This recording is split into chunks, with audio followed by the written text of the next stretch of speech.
embracing diversity. Graceful exchange, honor and love. Graceful exchange, where wisdom meets harmony in every conversation. A graceful exchange, uniting minds. A graceful exchange, embracing diversity. Good evening. Good evening, everyone. Welcome to the Graceful Exchange live podcast. Won't you do me a favor and like-hearted share it.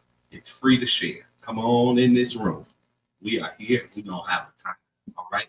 And so we want you to take a moment to share the broadcast with your friends. Tell a neighbor, tell a friend that we are on live. So again, welcome to the Graceful Exchange live podcast on Wednesday night. Ooh, yay.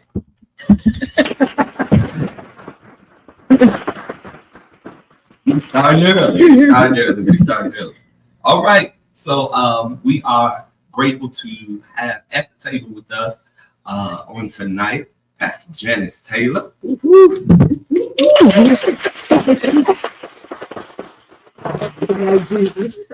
The one and the only Pastor Cynthia Keel.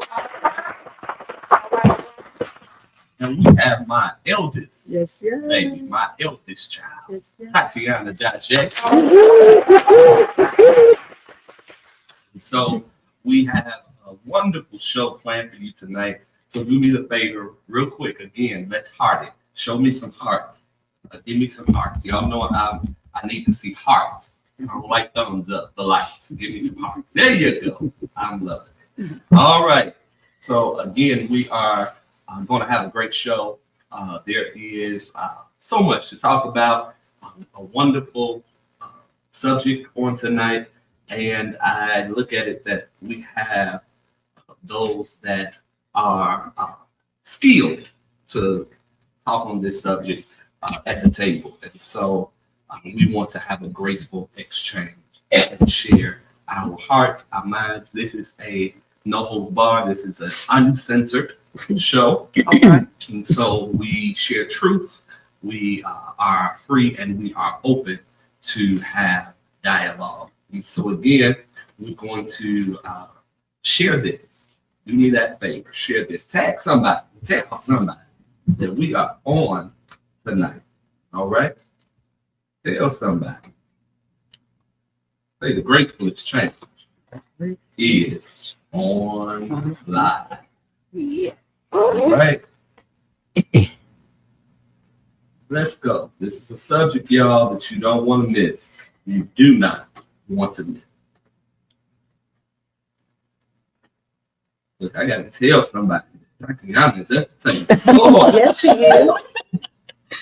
Lord, have mercy. Have mercy, Jesus.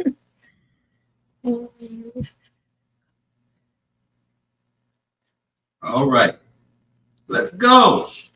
Let's go ahead and get started. So tonight's subject is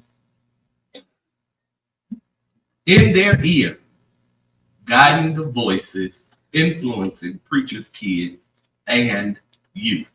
All right, so that's what we're going to talk about tonight. We got some preliminaries. So Aisha Sade is going to give us the announcements for the business spotlight. And then we have a artist of the month that we're going to share with you before we jump in on the topic. All right. So again, what we're talking about tonight is in their ear, guiding the voices, influencing preachers' kids, and you. All right, go ahead.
You carried my shame and you set me free.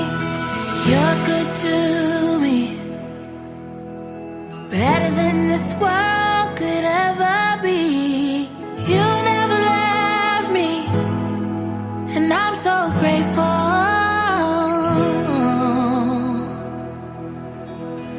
For the life you laid down in a grave that had my name.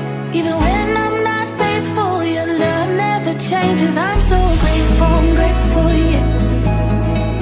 I'm so grateful.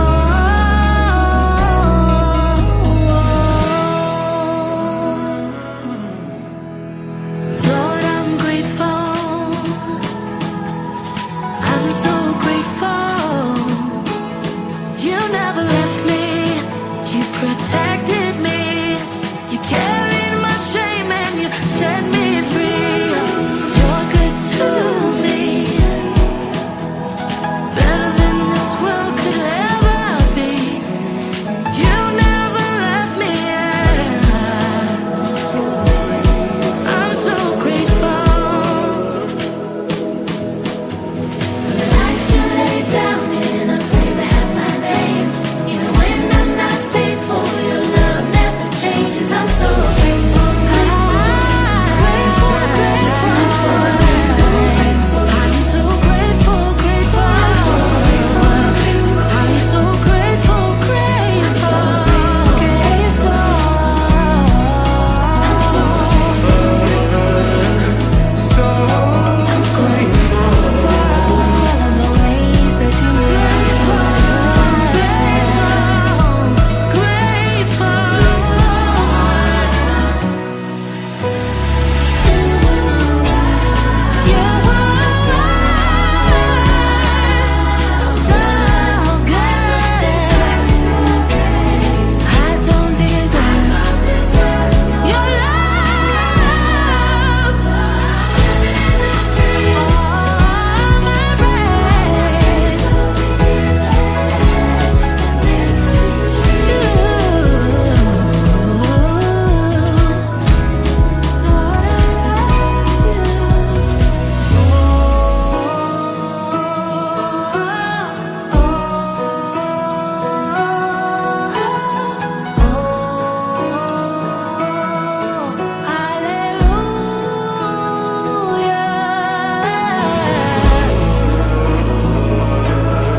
give it all to you, Jesus. I just wanna say that you're worthy and deserve. You're so worthy, you're so worthy.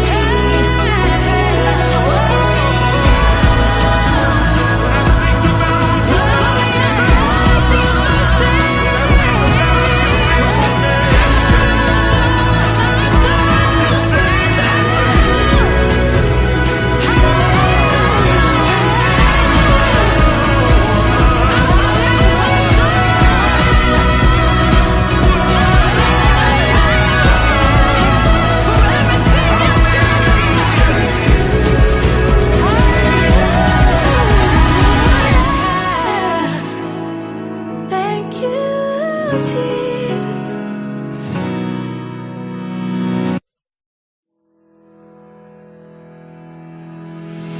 Lord, I'm grateful. I'm so grateful.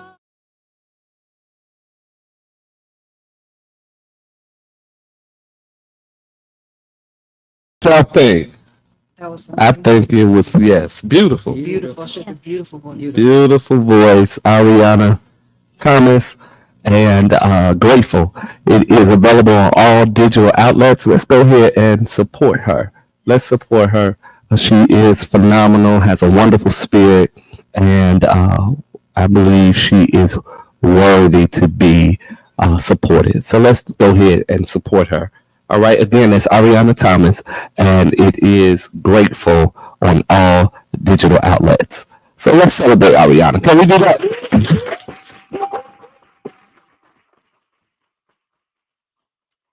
All right, well, we're ready. Y'all ready? Yeah. Yeah. Let's do it. Let's do it. Oh Lord.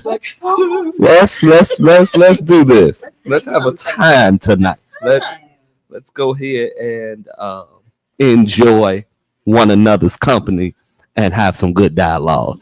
All right. So again, you have joined the Graceful Exchange Live podcast, and we again have Pastor Janice here at the table with us. We have Pastor Cynthia Keel, and we have my eldest Tatiana Daje, who's at the table to have great dialogue on tonight's subject, which again is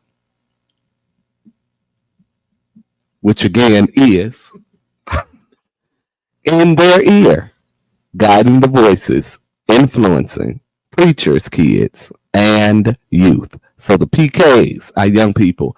And actually, it's funny to actually think about it, too, because Tatiana was one of our youth directors here. She's not just a PK, but she was one of our youth directors in the past season. Pastor Janice works with our youth, and they love her. And Pastor Cynthia is all things to young people. So she is seasoned with grace, but young people flock to her, you know, and she was a PK. And also as a first lady, she supported her husband. And so Pastor Janice, a PK. Yes. And so PK, P grand K, P great great. so all of that. So it's amazing, you know, that we're all sitting here ready to have this great dialogue. So again, it's in their ear, guiding the voices, influencing preachers, kids, and youth. Okay. And so we've got some deep questions. But we're going to try to, you know, I want to kind of start it off with the first question towards parents. Okay. What are some mistakes parents or church leaders make when trying to guide the PKs? What are some of the mistakes that we as parents or the church leaders, senior pastors, we make when trying to guide PKs? Ooh. So I'll take that. Okay. All right. Because whenever the pastor is called to do his or her work, people automatically think that the children are called too. Mm-hmm. And so they have an expectation of the children. And then we have an expectation of children. Like, don't make me look bad. Right. Don't embarrass me. Right. Don't mess up my name. Right. You know, and they don't get a chance to live out their lives and become who they should become to and for the glory of God. Yeah. You know, because we're so busy protecting ourselves and building a name and an entity to us. And so something that I learned early on was they used to come to me, this is before I married Thomas Keel, another PK. My husband, my last name was Walker, and they would come like, Sister Walker, your children are running. So I had to tell them, so when you stop your children from running, then you can stop mine. Right. Right. Stop yours first. Right. And then stop mine. Because people know that they knew I was going to check my children because there's a certain way you need to conduct yourself and all that. But then I had to get to the point, it's like, well, wait a minute, because y'all think the PKs are all bad, but your kids running too. So don't tell me my kids are running when they running with your kids, you know. So I think we just have had unrealistic expectations. I even had leaders in the church say to our children, now, you know, you got to get it together because your mama's a pastor. You know, you can't be acting like that because your dad is the pastor. And even I remember Thomas telling me at working for the county, they would say, I thought you was Mother York's son. He's like, I am. That was her, and this is me. There you go. You know? Yeah.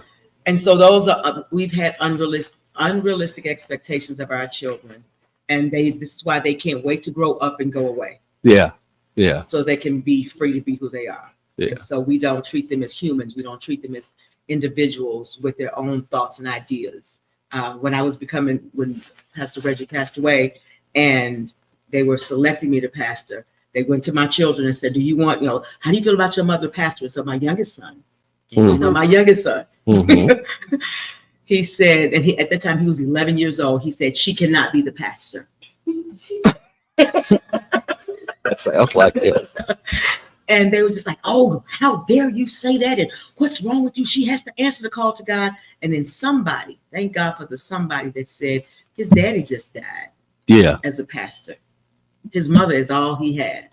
And he doesn't know what this looks like. He's a kid. Yeah. He doesn't get it. Yeah. And so those are things that we're insensitive about children and their feelings and their thoughts because we want what we want.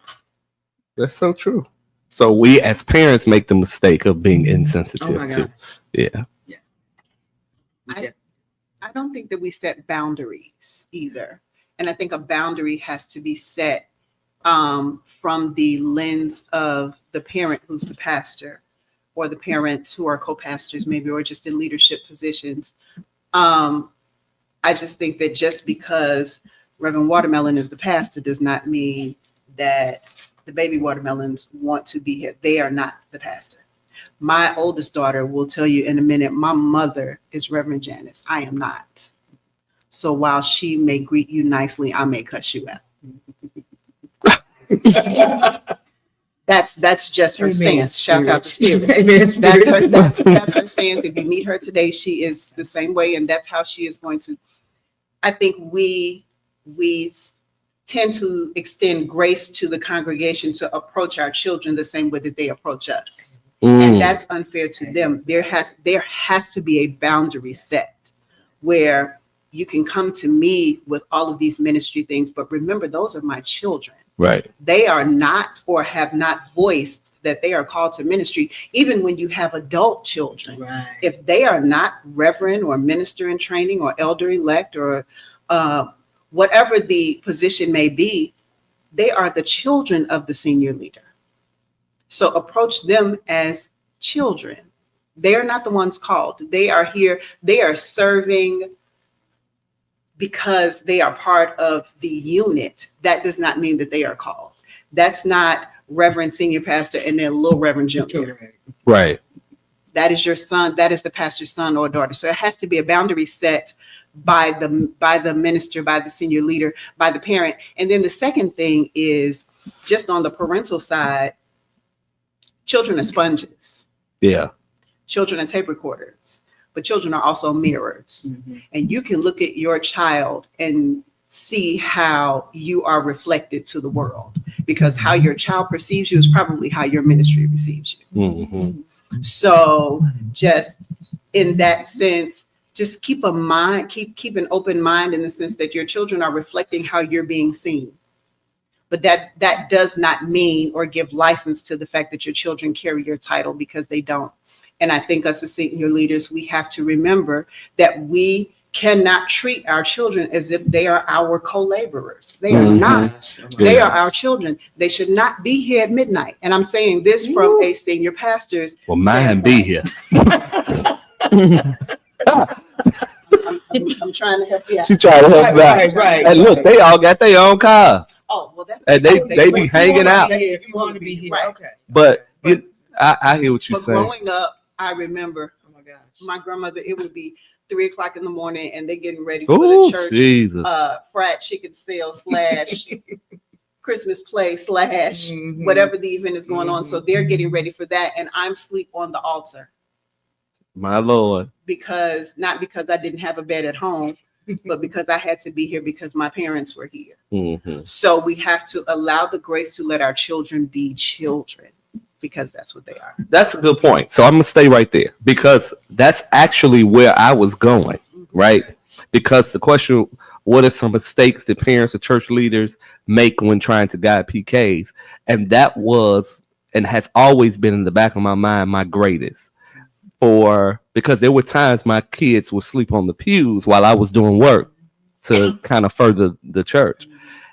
And then my children witness all of the Oh my gosh. blood, sweat, and tears that I put into building a thing. Yes, yes. But then on the flip, the thing that I've sacrificed for has turned on me. Mhm. That part. And so here it is. They've witnessed me constantly working hard and then I'm the only one. Then it became, I got a staff that would help me. And so then they would hang out, However, as quick as people come is as quick as people will go.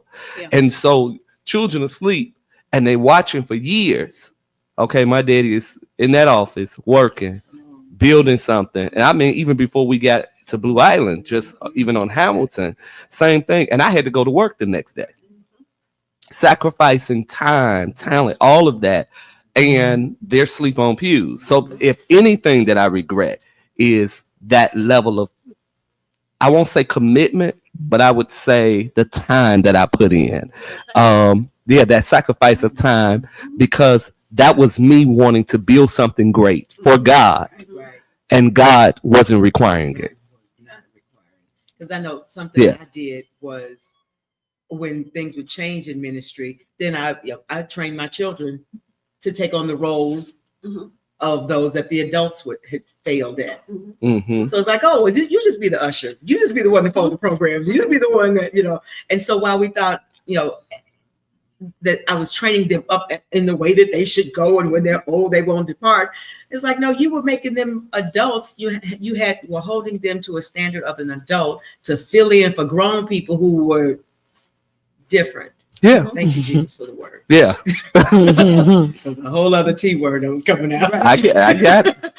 That and I made my children. I did. It's like, okay, you follow these programs, and so you stand at the door and you smile when they come in and say, and all these grown up things that they had to do to help me build something great for the kingdom. And the Lord's like, that is not what I'm requiring of you. Yeah, and that's one thing I did not. I never required them to participate in that level of servitude. I let them come into their own. TJ, when he was younger, he used to play drums. Now you can't get him to even pick up a pair of drumsticks, but he used to play drums, and he used to play very well. Tatiana came into her own and started praise dancing, taught herself how to praise dance. And so out of all of my children, Tatiana and Taylor are my church babies. They really are into church. Now, all of them get a good shout in, However, Tatiana is probably the most active in service now. But I let them, I didn't tell her, well, you got to sing on the praise team. She actually started to desire to sing on the praise team. I am a perfectionist in that capacity. So I would say, all right, well, if you're going to sing, because you are representing me, I'm going to need you to sing right. I'm going to need you to be on key. I'm going to need you. If you feel a run, make sure you know how to end that run. You know what I'm saying? So those particular things, however, I did not force them to be on anything. They grew to have a desire to want to help me. They grew to have a desire to want to help me in some capacity. So all of them are doing something to some level, mostly behind the scene with media. Todd is probably the only one, though, that is out front. So she'll lead praise and worship and that type of thing. But yeah, if we were to look at some of those mistakes are trying to get them to serve in capacities they don't really desire, and putting that pressure on them. You represent me, the sacrifice of sleep, the sacrifice of time, because even as a parent, that mistake of having them lay out on the pews, but they had to go to school the next day, You penalize and them if they didn't do well. yeah. And so those things are some areas in which I regret the most, I would say. Now I'm still 11 o'clock, possibly midnight kind of person. It depends, but it's not church. Because my workload is actual business more now than anything. So I have church staff that helps with church. But if I'm here that late, it's typically either because I'm in school, so I was doing my school, or I was counseling, which is still business. So it was certain things, because, you have to kind of, when it comes to counseling, sometimes you got to just work according to people's schedule, and that type of thing. And so that's my greatest regret, I would say, is having them sleep on pews, trying to build something for God that God didn't require. Now, they enjoy the fruits of those labors. However, they could never say that daddy wasn't there. I made it my business to always, and I told them, I'm not putting the church before y'all. I would tell them that I'm not putting the church That's before. amazing. Yeah, I'm not That's putting. amazing. And so we were at a funeral some years ago, and I'm not going to mention the preacher's name, but we were at a funeral, and the adult children of this preacher got up and said, "Our father missed our graduation. Our father missed important things and dates in our life because he missed our graduation, but he was there for y'all's and all of that." And these were grown children, 40s and 50s, still talking about that at the home going. And I looked down the row to all of my kids and I said, that would never be your testimony. That would never be your testimony, because I don't care what was going on. To this day, I'll shut everything down. If their birthday is on the Bible class night, I don't appoint another preacher to teach Bible class. There is no Bible class. I want them to understand that, okay, y'all are important. And so I will shut all services down. I ain't one of them preachers, to be like, well, so-and-so can teach Bible class and this, that, and the other. Nope. There is no Bible. It is a holiday. It's a holiday, not just for my house, but it's a holiday for the church. And so I'll do that. I won't do it on a Sunday, but however, I have done that for any kind. I don't plan anything. The whole day belongs to them. And I don't care. I haven't missed anything. When I tell you from, what was it? Little things y'all did at school, like any kind of assemblies. Every assembly, I'm there. To this day, Taylor is in some of everything. She's a part of a dance team. I'm there. So Talia, we just was at her basketball game. Takia was into sports, basketball game. TJ, his football game. Ty, her basketball game. I used to shut everything down for Ty. The what you calling people? Coach was fussing at her and she looked like she was crying. I literally got up from the bleachers, walked across the court, and went to have a conversation with the coach. Okay, that's my baby. That's my child. We're not doing that. So, but very present, always there. However, as we go deeper, being a very present father, very present parent from day one, they didn't have to worry about nothing. Always there, and I'm an affectionate father. Right? Tell them all day long, I love you, you beautiful, all of that. I would always tell Ty, because it started with her being the eldest. I would tell her, I don't care what no boys say. Tell them my daddy can do that. My daddy can buy that. I'm not impressed. My daddy. I don't care what you say. Some people say you created a spoiled brat. However, I wanted her to understand her worth, who she was, and don't be impressed by somebody saying, oh, you beautiful. Spoiled or confident? That's what it is. That's what it is. I think we tend to get that word mixed up. It's confidence. It's not being spoiled. Yeah. There's you can have spoiled children, but if you have a young woman that is confident because her father let her made sure she realized her worth, and also made sure she realized that she has standards. Yes. That's not spoiled. That's confident. Yes. But what I also wanted to say to you also is the way that you patterned that, the way that you decided that your children were going to come first. In a sense, you're a unicorn. Yeah. Because it's not from what I see or from what is portrayed. Many ministers flip that, and so the church is before the children, which is why the children grow up to be jaded. Yeah. Which is why the children leave the church. And then when they come back, they still, if they have not worked through that issue with a little taste of therapy, if they have not worked right. A little taste, sometimes all you need. But if they don't have that little taste of therapy, or if they have not worked through it, then they become those adults that you were talking about on the funeral. My father or my mother put you all before us. I watched my grandmother as a senior pastor give her last to her membership. I watched her pay college tuitions. I watched her pay mortgages. Oh, Lord.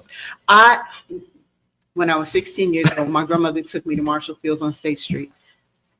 She bought me a purple cashmere coat, full length, had a purple fox fur collar. This young lady came in and didn't have a coat. My Lord. And my grandmother said, Janice Marie, give her your coat. Oh, Jesus. Ooh. Oh, my Lord. Oh, And you okay? I'm gonna She make, got triggered. I'm gonna make an appointment with my therapist. Shout out to Monica at Urban Balance. I'm gonna make an appointment with her tomorrow. But no, she said, Janice Marie, give her your coat. I'll get you another one. But I love that coat, Yeah. right? Yeah. And while I did give the young lady the coat, and of course my grandmother did replace it, but it's just the level of sacrifice that PKs are sometimes required to give. Yeah. Yeah. Needs to be looked at, needs to be examined, and it also sometimes needs to be adjusted. Their heart may not be as giving as their parents. So when we're asking them to give, when we're asking them, oh no, I need you, to make sure that you have a smile on your face. Right. Well, they don't feel like smiling. It's right here. Yeah. They don't feel like smiling. Well, I need you to make sure that you're passing out all the envelopes. Well, I don't want to talk to people today. Right. Yeah. Their calling may not be in hospitality. Exactly. So I think part of that is realizing what your children are good at, which is something that you did. It just realizing what your children are good at and encouraging it. Your children may have the lay member spirit. It is their job to sit in the pew. Amen. And then your child may have an usher spirit and not just, they may not be forward facing. They may have the media ministry on their heart. So just making sure that we are directing them in what fits them. We send children to college to get a degree and what will educate them and how they can make money and take care of themselves. And prayerfully, it's something that they like. Why shouldn't they be able to do stuff they like within the church as well? Yeah. It's good. They should not be forced into, you're going to do this because we don't have anybody to do it. On my ministry bio, it says I have been everything in the church from the junior usher to the senior pastor and everything in between. But it was because I came up in an era where if something was missing, Janice Marie is here, she's going to fill it. Mm-hmm. That is a different, we're dealing with a different generation of children. That's true. And you going to put your baby up there and they're going to embarrass you. They're gonna tell you they're sick of this church. They're going, They're gonna tell you they're going to take the time to This church. and they're going to walk out. The thing that taught me was I had a child, shouts out to Get Us to Spirit. I had a child who was rebellious and strong in her rebellion. I said no. And when she said no, her no was an affirmation, a complete sentence. And you took it as that. I gave her a speech and I put her in front of the rest of the congregation. And she looked at me and walked down off that stage and went downstairs and got a cookie from her grandmother because she was not doing the speech. So My Lord. so what you can do is you can stand to be embarrassed, or you can. And you just let that happen? Well, we had some heated fellowship later, but Oh, okay. we talked about it, had a little heated fellowship later. But in that moment, she taught me a lesson. And the lesson was speaking in public is not her thing. That's not what she wants to do. So we need to find what our children are good at. And sometimes we may have to be without. Sometimes we may have to be without a position. We may not have an usher that Sunday because our children don't want to usher. Right. We may not have a junior nurse because our children may not want to be the nurse or the hospitality committee. Yeah. So we have to learn basically all of that just to say, figure out what your children want to do and then encourage them to do that. That way we don't have them jaded against church as a whole. And it will evolve as they grow.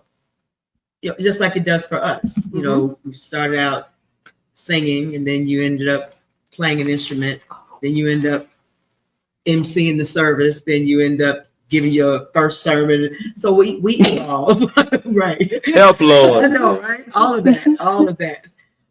And so give them the opportunity to evolve. I'm just always concerned that we do not treat our preachers' kids. And if I may say, because I did a healing ministry family symposium back in 2015 or 2016 because of the trauma. I hate to say it, but the trauma of being a part of ministry family. And what one of my friends said, why didn't you do it for business owners too? And it's like, Mhm. because it's the same thing. It you know, is. we want to create this It legacy. And is. it's like they probably don't. They don't want to. They don't want to do. They don't want the cleaning service. Uh-uh. They don't want to be Mm-mm. part of the cleaning They don't service. want the funeral home. Right. No. See, Yeah. that was your business. That was your Yeah. your thing. That's not mine. And even how we do ministry today. Yeah. You know, I remember my children's father, my first husband, started this church, and he said, "This church will belong to Reggie. He will be the pastor." Reggie was kind of like, Yeah. and today Reggie's in Dallas. Wish somebody would talk to him about pastor. Uh-huh. He has no desire. Yeah. But it was created for him. I'll never forget Pastor Yeah. Reggie Walker saying, "This was created for him." So this created for him. It's like, well, Reggie, your daddy said. Your daddy said. He was like, "Yeah, you know." Ministry is not your father's brown eyes. Mhm. And what I mean to say is you may get your father's brown eyes because it's hereditary. Ministry is not hereditary. That's right. It's not hereditary. It's not your That's father's right. brown eyes. It's not your mother's pretty fingernails. Mhm. It's none of that. Ministry is a gift from God. It's a a calling. calling. That's right. And that does not mean just because mama got it does not mean her daughter is going to get it. That's right. It does not mean her daughter is going to get it. It may skip generations. It may skip 2 or 3 generations. That's true. It may be once in a lifetime for that family. It's according to God's plan. Yeah. So we should not act like ministry is hereditary. It is not. Yeah, I agree with that because I know starting out, because I started pastoring at 23. And so then when with TJ, I said, oh, my son is going to take over the church. And you used to call it assistant pastor. Yeah, you still, assistant pastor, still do. And then I was like, okay, well then Taylor would talk about, I'm going to take over the church. I'm going to take over the church. Oh, that's changed. Don't worry. It's changed. It's all changed. But after I began to have my go-throughs, I told the Lord, Come on. I said, Lord, you can call in to preach. Please don't call in the pastor. Wow. I said that. Wow. I said, Lord, please. Yeah. I love my children Yeah. too much. Ooh, Lord, Yeah. they'll preach your word. Right. They'll do what you want them to do. Right. However, can you please listen to the Father's prayer? And Okay. this father says, Lord, don't call my children the pastor. Please. Because this ain't that. Not for the weak. It's not. It ain't for the strong They either. really don't say that. You got to Say be that. incredible. Hope to be Actually, able to- actually, in this day and time, Say that. For real. this thing, Oh my gosh. ooh, help. Oh. Look, help. in this day and time with these saints. Hmm. This day and time. Shout out Yeah. to the saints. Yeah, But Yeah. it takes a special person, yeah. a special grace, Yeah. a special amount of patience. And all then of the things. with my children seeing so much, experiencing so much at the hands of Come people, on. and I've shared this even down through the years, that the worst thing that I could hear was my son to say, I hate church people.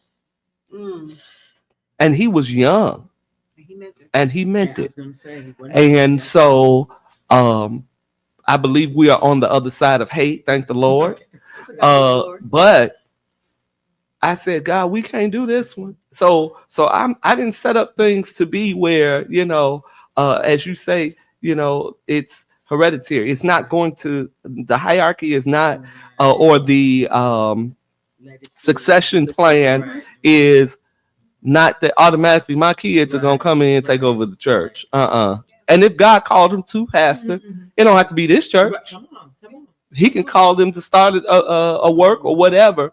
However, it's like, this ain't nothing to play with, right? And there's times I have had to sit still before the Lord for my mental health. Mm, Come on. You think I want my Children children going through that. to go through? No.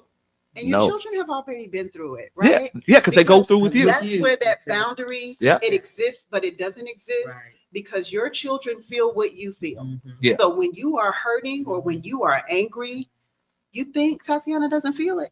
Yeah. You get what I'm saying? Mhm. So when you are hurt by a member or another leader comes in and does something or is backhanded in their thoughts and their words and their deeds, somebody plays you shady, you think your kids don't, Yeah. they feel it.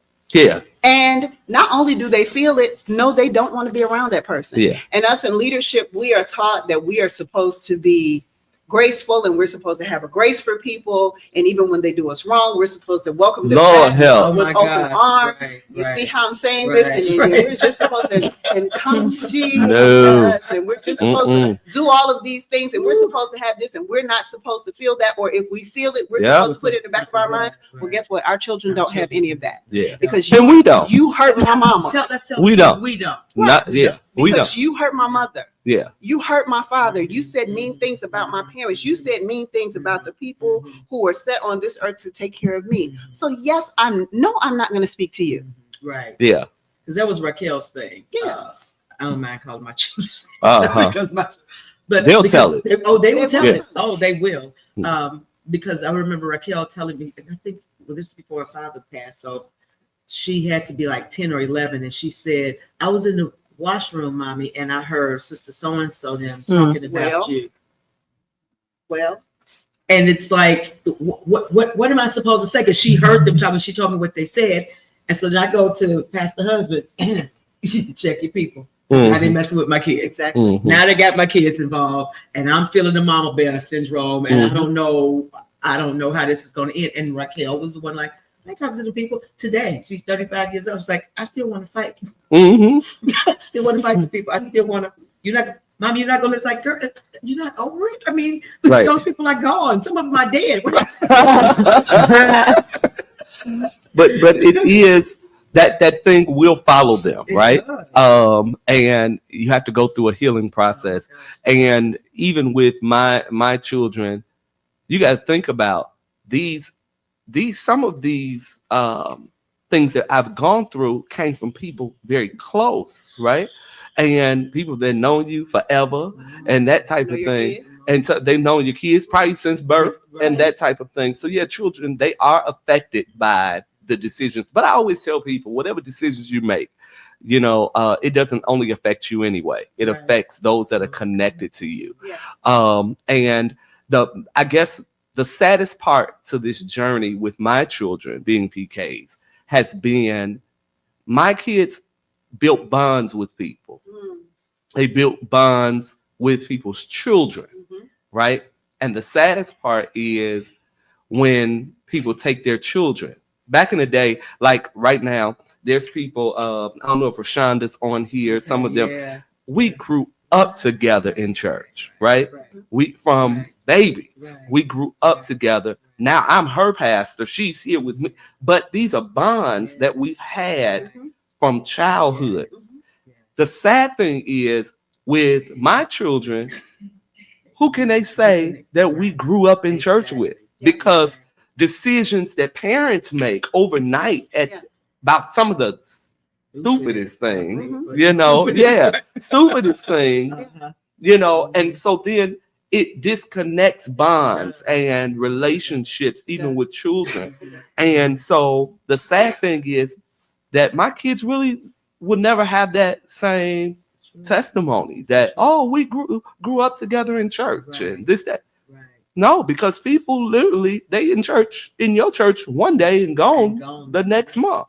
So I think that's the saddest thing, because I hate to see how my children are affected by that, by the disconnects and all of that.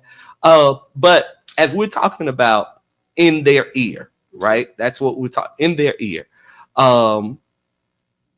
Me being the kind of father I have always been. And when I tell you, I don't ever need nobody to celebrate, pat me on the back. I know for sure, and I won't say a bad word, but I know I'm a doggone Uh-huh. good father. Okay. Okay. Okay. I know that the bar is set Mhm. high and above and beyond. Mhm. No doubt, no question. I am the disciplinarian of my house. My wife is the person who says yes to everything. I am the one. Y'all heard her laugh in the background because it's true. She says yes to everything, and I'm the one that'll say no, Mhm. right? But most times, because if my spirit is uncomfortable, hey, It's a hard no. You know, now my children are freer to go and do what they want to do now more than ever. When I tell you, you talk about overprotecting, you know, because my greatest fear is for something to happen, right? And then being prophetically in tune, sometimes we can foresee a thing Yes. and they may not understand it. Yes. And it'll come off like, well, he don't want me to go nowhere. Yeah. No, it may be the fact of what I know I feel in my spirit, Yes. you know, and if I don't feel comfortable, because I think I'm probably harder with Ty because she's so little. Mhm. Like, you so little. Now she's the eldest. She's old. She about to be 25. But I'll still to this day be like, because girl, you know, you so little. And, but that's my thing, is to protect. I feel I am a protector. I'm a father, right? That's what I'm supposed to do. But it's also giving them the freedom to move around. But the greatest damage to them, well, I would say to my eldest being at the table, because the rest of my kids are very uninterested in a lot of things. But Ty, of all of my children, is the one that seems to attract connection. She's the only one probably of my 5 children that seems to attract connection. And people will, folks that's way beyond her age will, and it's always been that way. I don't care if she was 12. People who was 30 want to hang with the 12-year-old, and they just pulled her. And so she's always been that child. However, in recent seasons, I had someone who prophesied that God is restoring your relationship with your daughter to me. And it blew me because I was like, restoring my relationship? Like, what are you talking about? Man, Todd always been good, cool. Now, you know, I'm the disciplinarian. So if I say no, I take phones. I do all of that, you know, punishment. I do. But you mean to tell me that God is restoring? What is it that I don't know? Because I didn't know that she had the wrong people in her ear. So while I'm thinking things are good, hey, that's my baby. That's my brat. That's my, as the world will get to know today, that's my sugar wooga badooga. Right. I put it out there for the world. Put it out there, Todd. That's my sugar wooga badooga. What are you talking about? Say it again. No. Yeah. But let me tell you, it was so crazy that if I didn't call her that, the way I would get her, I'd be like, I'm embarrassing her. That's all right. That's what we do as parents. Jesus. She like, I didn't come on here for all that. But if I didn't say, I would tell her something. I'd be like, that's okay. You're not my sugar. She was like, I am your sugar wooga badooga. Don't do that. I am your sugar wooga.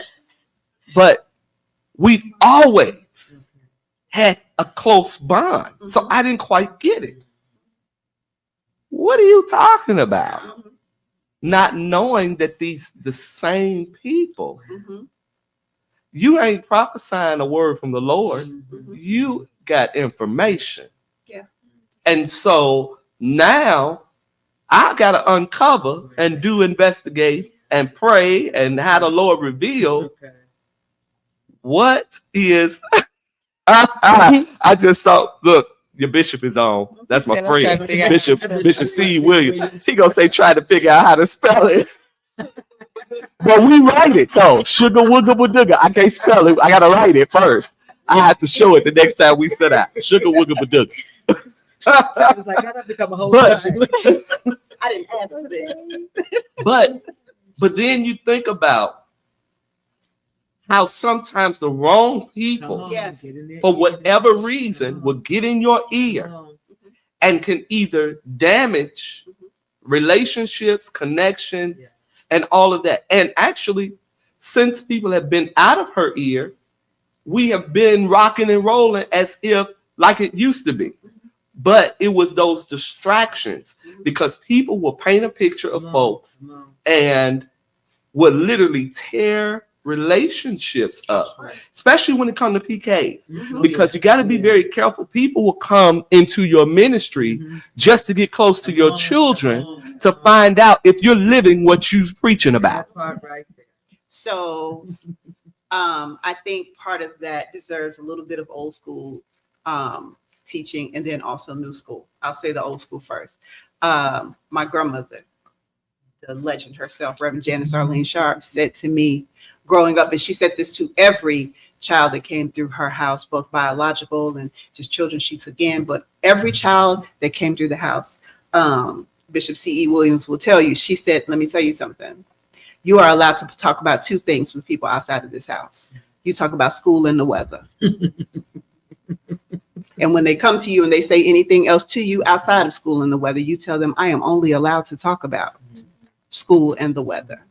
Sometimes you have to limit the conversations that your children have. Yeah. And the way that you limit that is to instill in them. Your conversations need to be limited to this. So when people came to me, Janice Marie, how are you? I'm great. How are you? I'm good. So what's going on? How's your grandmother feeling? I'm sorry, I'm only allowed to talk about school and the weather. And that was her thing that she fed to us. That's the old school. Now, today, because social media is what it is, because the internet is what it is, because text messaging and children didn't have cell phones when we were growing up and just all of these things, and people will reach out to your children without you even knowing. People have access to your children that you don't even know have access to your children. Well, that's when the old school still comes back in. They know that they can't talk to these people about what goes on in their house. And then when people try to pry, figure out a way to have your children feel comfortable, because children need to be empowered to advocate for themselves. Right. So if the person doesn't get, well, they're only going to talk to me about school and the weather, then maybe they'll get this. I feel very uncomfortable talking to you about this subject. Please go see my mother, or please go see my father. I believe that we have to empower our children to get people off their backs. We have to empower our children That's good. to get people out of their ear, Yeah. especially the PK, because the one thing about the preacher's kid is, or the pastor's kid is, everybody thinks that they're your mother because your parent is their leader. Lord Jesus. Everybody thinks that they're your father because your parent is their leader. So what we have to make sure that our children understand is you have one mama. You Yeah. have one father. Yeah. That is me. This is who you come to. I am their pastor, but I am your mother. Mhm. I am your mother first. I am your pastor, but I am their pastor, but I am your father. That's I right. am that first. That's right. And that was, so what I'm telling you, it's okay for you to tell them, because, you know, people, when a child begins to assert themselves about something that they don't feel comfortable with, and then the person who thinks they're the parent, well, who you think you're talking to? Talking to, exactly. Well, Sister Watermelon, I'm talking to you. Right. I don't feel comfortable speaking to you about this. Yeah. You can go see my father. Yeah. And let your child know there is nothing. I'm not going to discipline you because you were not disrespectful. Children need to be empowered to get people off of them. Children need to be empowered to advocate for themselves in situations where people try to take advantage of the fact that they are the pastor's kids. I think something else, Pastor Janice, about that is, because something that we experienced was, so we were friends with some, with some of our members, so we were cool. We were, so we would go to dinner together. Yeah. We would travel together. So it was easy for them to become the auntie, like Yes. kind of person, Yes. so that they can persuade, so they can easily kind of get in the ear of the child That's Yeah. good. and say something. That's Yes. good. And so you don't feel like you have to set a boundary, because it's like, we cool Yeah. like that, right? So I don't have to set a boundary Yeah. because we cool. Yeah. And then when your child comes back and says, well, Sister so-and-so said, or Elder so-and-so said, and you got to go, the one that we was just out of town with, the one that's just, and you didn't feel like you had to set that boundary, set that parameter, but because people are people, Yeah. And they're going to people. and they're going to people, Mhm.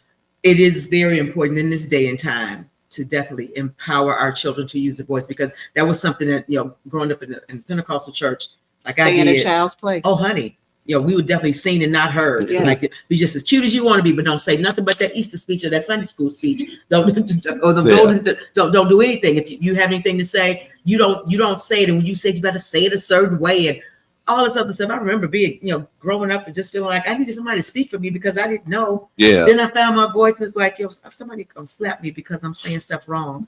Because- But you know what? I was never, That's true. and I get what you're saying, and even what you all, how you were taught nothing but Right, this right, and that. right. I never felt so much pressure to even have that conversation Right, to the extent right. that everybody kind of knows Okay. that, and my kids will tell you, my wife, how I am in the presence of people is how I am at home. Right. I don't live two separate ways. Yeah. What you see is what you get.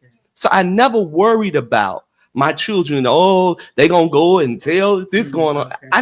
I didn't worry about that kind of stuff because I'm a pray at home Right. for real. Mhm, mhm. I'll shout at home. Right. I'll cry out to God at home. Mhm. I'll fuss at home, Right.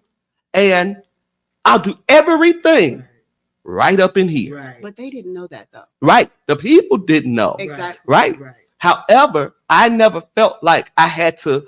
Couldn't nobody talk to my kids in church, and you know how some pastors, Yeah. Oh my their gosh. kids got to come sit on the front row With them. and Uh-huh. come in with them, Exactly. leave with them, because Exactly. they trying to make sure ain't Right. nothing getting out. So true. I never had that. I never Yeah, worried yeah, about that. yeah. And so at the end of the day, it didn't matter. My kids were free to connect. Half the time, church let out. Somebody asking where your kids at. What what TJ? What Taylor? Right. What? Are they around here somewhere? Right. Because I didn't have that. I didn't have to worry about, because again, the same thing. You make me mad, I'm gonna let you know. I'm gonna get you right together. And I'll do the same thing in front of people, in front wherever we are. So I don't live two separate ways to have to feel like I gotta filter or keep my kids away from people. So I never did that. Now, but I also never prepared them, which was my Right. error. Right. Mhm. That even though I did not feel I had to do that, I never prepared them Right. for the people that would literally try to get in their ear to even Exactly. create a scenario. Exactly. I never thought of somebody would possibly try to turn my child against me. Never. Come on. Why? I'm the world's greatest father. That's what I'm looking at. I'm the world's man. I can write a book on fathering for real. And my kids I can write a book on fathering, on loving on my kids. Because again, I am most affectionate. I don't mind telling my kids I love them. Yeah. I pray over my kids multiple times. They can't leave my house without prayer. If right now, if they said we're about to go right now, we gonna pray. That's right. I don't care. We gonna leave my presence 20 times a day. We praying every time you leave. So literally, what you see has always. So I never thought that I would have to prepare my kids for snakes to that, because I didn't think the foolishness of me. Oh, Never thought that. You know how people move today? I never kind of figured people will be comfortable enough to move how they move, because in my right mind, I couldn't move like that. right. Right. And sometimes we expect people to be who we are. Yeah. Right. Yeah. But I would never get in the ear of somebody's child and try to Right. turn them against their parent. Yeah. Never. For the sake of jealousy and anything else, whatever it is. Right. So I never prepared. Yeah. And it just happened to be Todd to be the one that, again, she's the one that people gravitate to. Yeah. The rest of my kids, it's like, get out my face. And their Shade expression Right. says it. It sure does. Yeah. It It's sure like, does. hey, how you doing? Right. But move around. That's right. Todd is that spoiled one. Mhm. That all of them are spoiled, but Todd was the spoiled one that loved the extra attention. So people begin to learn her pattern. Mhm. Oh, she like attention. So if I make her my beginning and ending, and I make it all about her, I can pull her to me, and she becomes almost mine. And that's what happened. And so in the ear of PKs or even our youth period, because it's not just happening to PKs, it's happening to young people because people are trying to get them to trust them Yes. for whatever reasons, you know. Everybody ain't right and everybody ain't saved. And so I want to say to Ty, since you ain't said nothing, I want to Come on, sugar. sugar wooga badooga. And actually, I saw Elder Sharonda, she tried to spell it. And actually, she spelled it right. We just put 2 G's in everything. So sugar is SUGGA, wooga, WUGGA, badooga is the BADUGGA. So that's how we would write it. Check out Sugar too wooga many badooga. things. So Bishop, if you still on here, that's how we would spell sugar wooga badooga. That's my sugar wooga badooga, right? So, Todd, what space did that put you in when people were trying to get in your ear, trying to turn you against me, trying to kill our relationship? What space mentally? Where were you at mentally, emotionally? Because I know you were broken because she couldn't even look at me in that season. And go ahead though. Turn your mic down and talk to the saints. Sweetheart. Oh, Jesus. Heart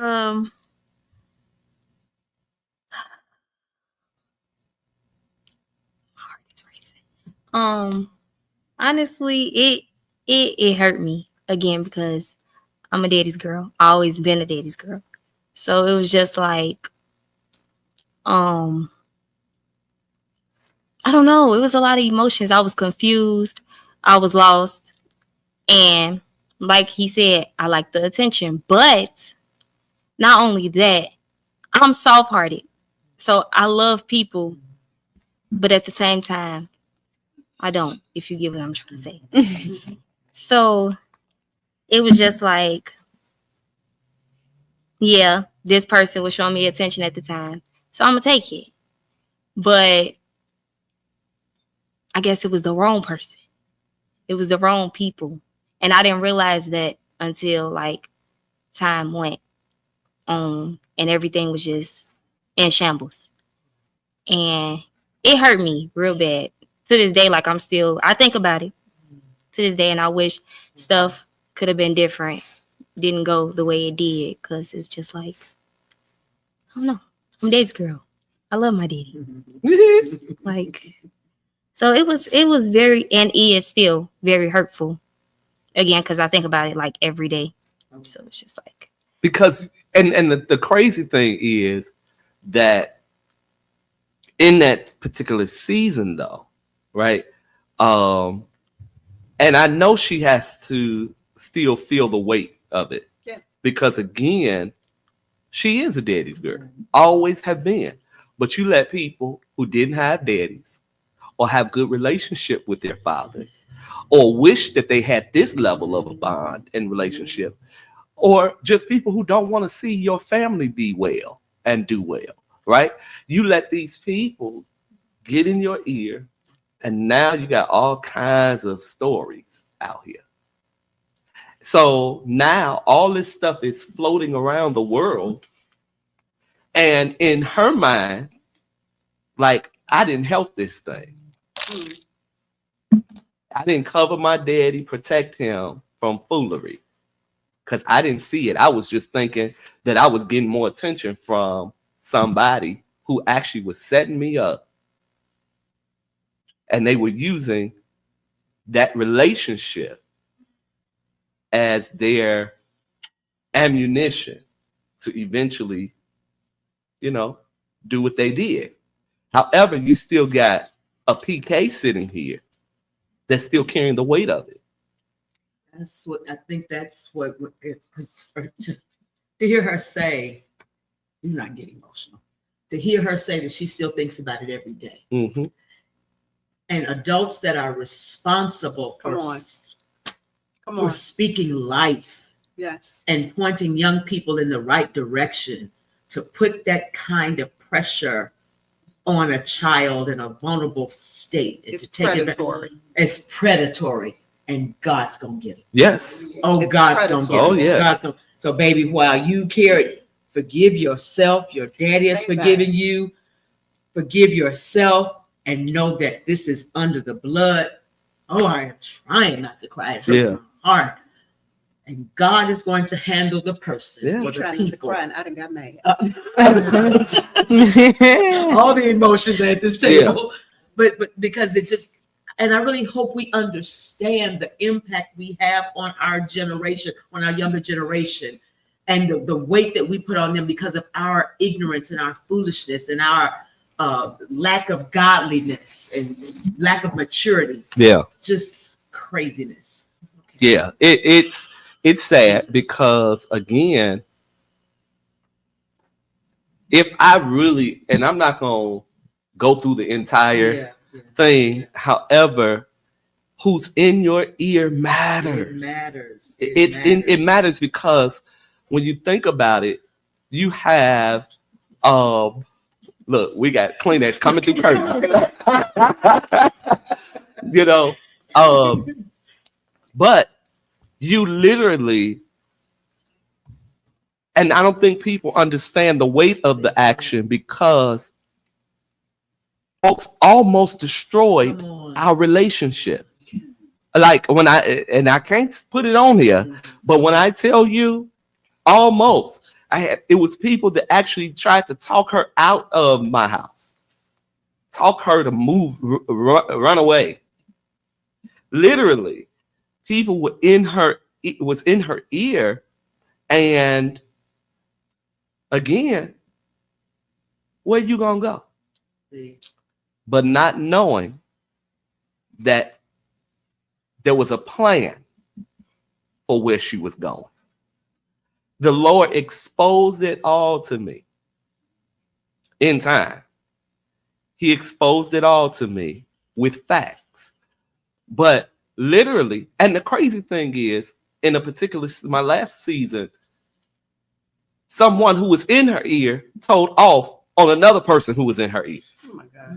And emailed me and told me, it's so-and-so trying to turn your daughter against you. Don't be messy and predatory. All of that. So literally almost destroyed the relationship completely.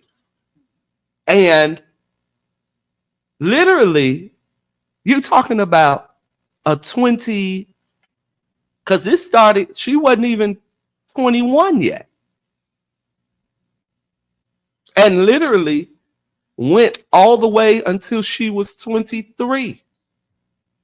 So for 2-3 years, you got people. Some people are close as family. Some people are long-term friends. Some people are family. Right? That's literally trying to destroy. And I had to tell her that this is why I always say you can't call folks your mama, Oh my God. this, that, you know, and you know, you're not gonna take my child out, but you won't take your own children out. That's sick. So listen, because I got real upset. I was gonna say, look, I'm not. Come on, who's in the ear? So listen. Oh, I want you to tell me their name. Yeah, Apostle Bell said, she said 3 years of bad seed sown, and that's exactly what it was. Yeah. So, Tatiana, I'm gonna say this to you. I'm gonna say two things. Number one, I'm gonna say this. My grandmother told me a long time ago, and I swear by it to this day. And I think I've told you this before. I'm gonna try and I'm gonna tell you how she told me. The anointing or the calling that you carry on your life, once you accept it and you really start walking in it, or you accept Christ as your Savior, you begin that walk, you get this glow about you, right? Come on. So can I really keep it? Please. Okay. Oh no, So listen, this is the real deal. the anointing is sexy. The anointing is attractive. And what I mean by that is the glow that you carry. I say it as a glow, but what you carry, people want more of it. Definitely. So it's not that just you're a pretty girl, but you're a pretty anointed girl. It's not that you're a pretty anointed girl, you're a pretty anointed, talented girl. It's not that you're pretty, anointed, and talented, but you know it. So you're confident in it. So people are always going to grasp at you and pull at you. So what you have to learn how to realize is you have to learn how to really, really, really sharpen your spiritual eye. And when you do that, you can literally see their hands pulling at your glove. And you have to learn how to protect your glove. That will keep you. Okay? Now, the second thing that I want to say is people preying on PKs are just like child predators. Yeah. And we have to teach our children in the church, we have to teach our PKs stranger danger. And sometimes the stranger is not a stranger. And we have to teach our PKs stranger danger. They are not your friend. Yeah. Or the minute somebody says something stranger danger, hey, yo, I feel uncomfortable. Right. Yeah. And it goes back to, I don't feel comfortable talking to you about that. And you're trying to come between, what are you saying about my father? No, I don't want to talk to you about that. No, I'm going to end this conversation. It's about training them to advocate for themselves, empowering children to be okay with telling people no. It's a complete sentence and it is an affirmation. No means no. Because people are preying on PKs or children in the church, period, just like they're preying on them in the dollar store. Somebody will come and snatch your child spiritually That's out true. from under you. Your That's child will true. be sitting right there, Very true. and their spirit will belong to someone Very else true. because Now they they- have come listened on. to somebody else. That's true. We have to teach our children spiritual stranger danger. Yeah. Because we want to protect what's inside of them That's good. and what they're carrying, as well as their physical bodies. You don't want somebody preying on your child's spirit, and until they are empowered enough where they can speak it and say, hey, this ain't right, we have to cover them and pray for them and keep them close enough to us that we can tell them, hey, if it doesn't look right, then it's not right. My father taught me in dating, you are the prize. He taught me in dating, no means no. But what he also taught me in dating is follow your first mind. Mm-hmm. And if something they're saying doesn't feel right in your spirit, no matter how they try to dress it up, because the predator doesn't come to you empty-handed, the predator comes with a lollipop. So when they come to you with that lollipop, you follow your first mind. That lollipop ain't good for me. So I'm just going to go ahead and leave it alone. We have to be able to empower our children against spiritual predators, just like we empower them against the physical predators. Predatory is predatory. That's right. People will steal your children's souls. People will steal your children's spirits. People will break your child's spirit to break yours. Mhm. Because they know they can't get next to your prayer life because you got a prayer life. They know that they can't get next to your soul because you have a relationship with God. But the next best thing, let me get next to this innocent body who may need just a little bit more attention because their parent is a leader. So they're dividing the time between being a parent and caring for that person's soul. Mm. So while you're caring for their soul, they're preying on your child's soul. We all have to be careful and teach our children spiritual You stranger talking danger. good. You talking good. Okay. I love it. I love it.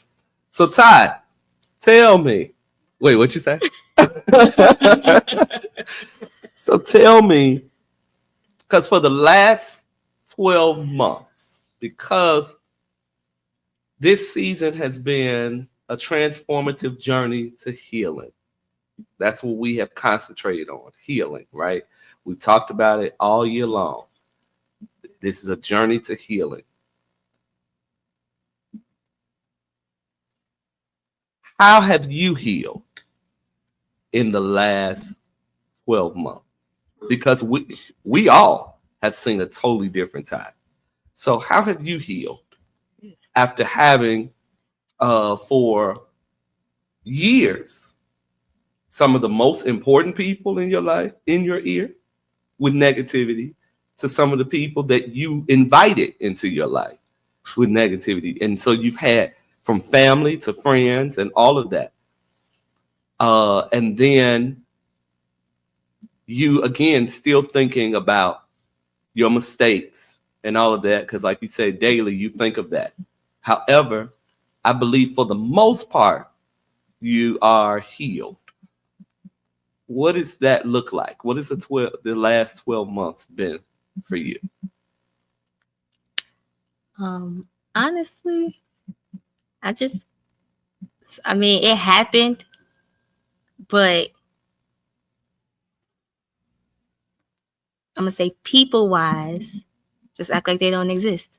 Mm. They never existed. I never met you. Never had a conversation with you. Oh, you your daddy's child. It's just like, The ministry of the cutoff. Yeah. I Yeah. mean, and like I've seen some of them Mhm. in person out in public. I walk past you. You're just another person in the room. So it's just like, And that has been a part of your healing process to just be able to cut people know off you. mentally, I don't know you. emotionally. You don't know them. I don't know you. And really, you didn't know them in the beginning, right? If you really be honest, you didn't know. Yeah. But outside of people, what has your journey been like of healing outside of people? It's been amazing to me because I came out my shell. That you have? Nice. With singing wise, because I mean I love dancing, but and I still love dancing, but me singing on Sundays and just doing what I do, that's it for me. Like, that's my happy place. Like, music, all that's what I go to. If I ever have a down moment, I sing. If I sound bad, sound bad. If I sound good, I sound good. It's a joyful noise It to the is. Lord. I mean, that's been it. That's what I turn to. So it's been amazing to me in that area again because I came out my shell. This is one right here. Yeah, because Coming out. let me tell you, for you to be sitting up here, look, and you were not a guest. We didn't put your name on the stuff. You were last minute. Like what?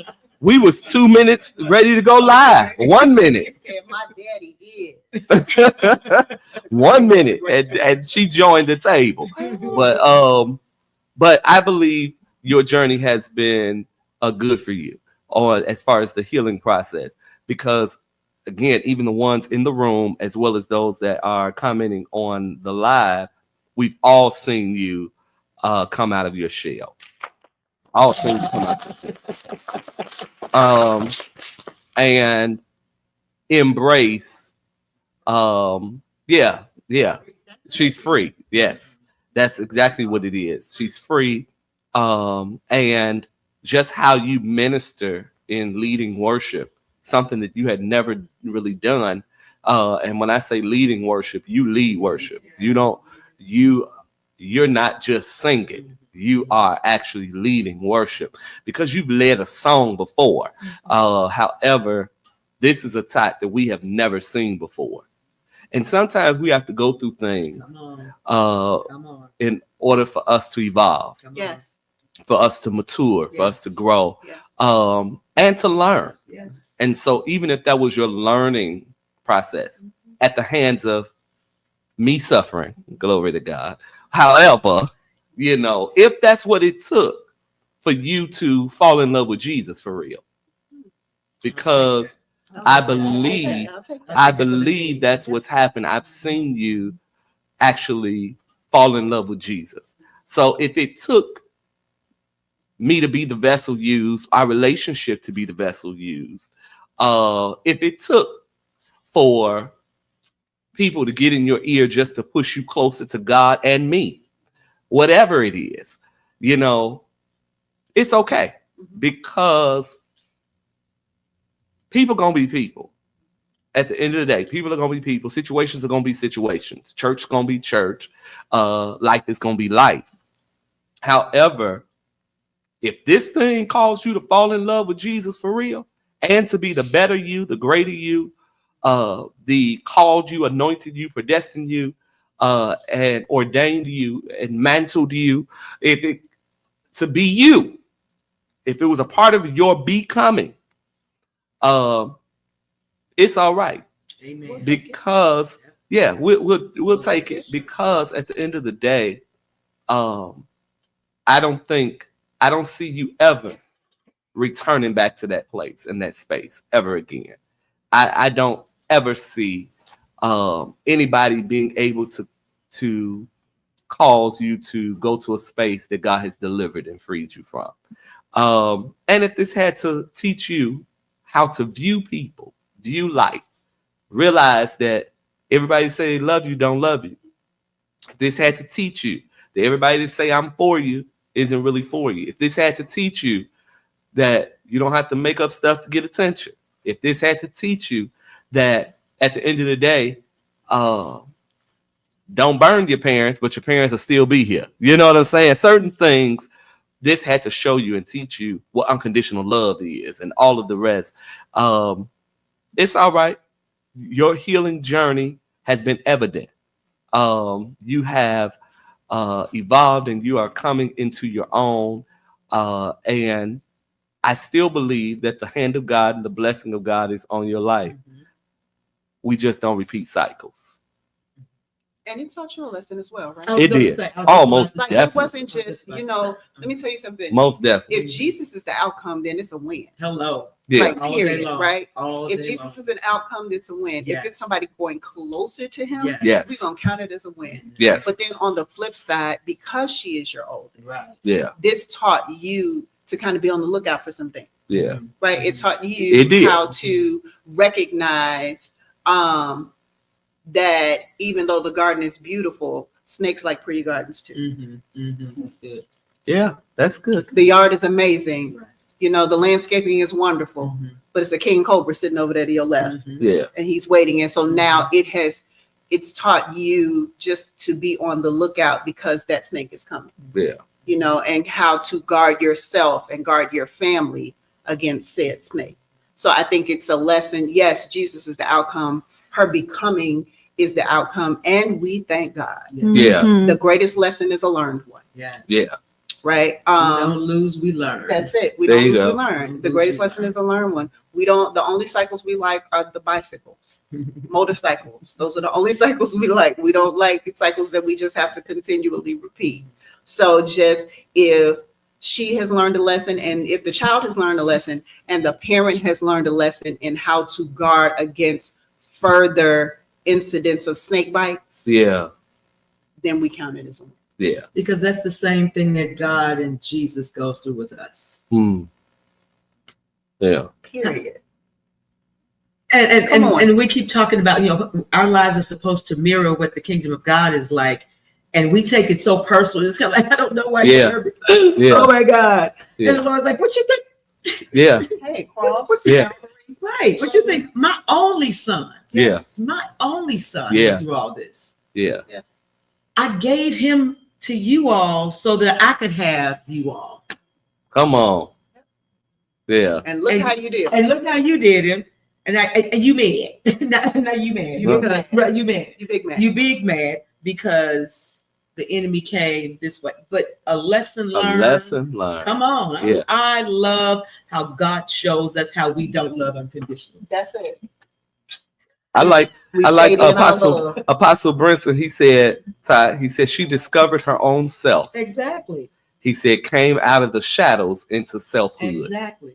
And it took that because you as her father could only take her so far. That's true. Life experiences That's is true. what's going to The mature very things her. I was trying to protect her from. Exactly. I get it. Yeah. Exactly. Yeah. So those things is what's going to mature her, sharpen her discernment and all that. And so the unconditional love of her daddy, because it's like, I don't care what the devil do, I'm not giving up on my kids. Yeah. Yeah. They want you to move. Okay, you move.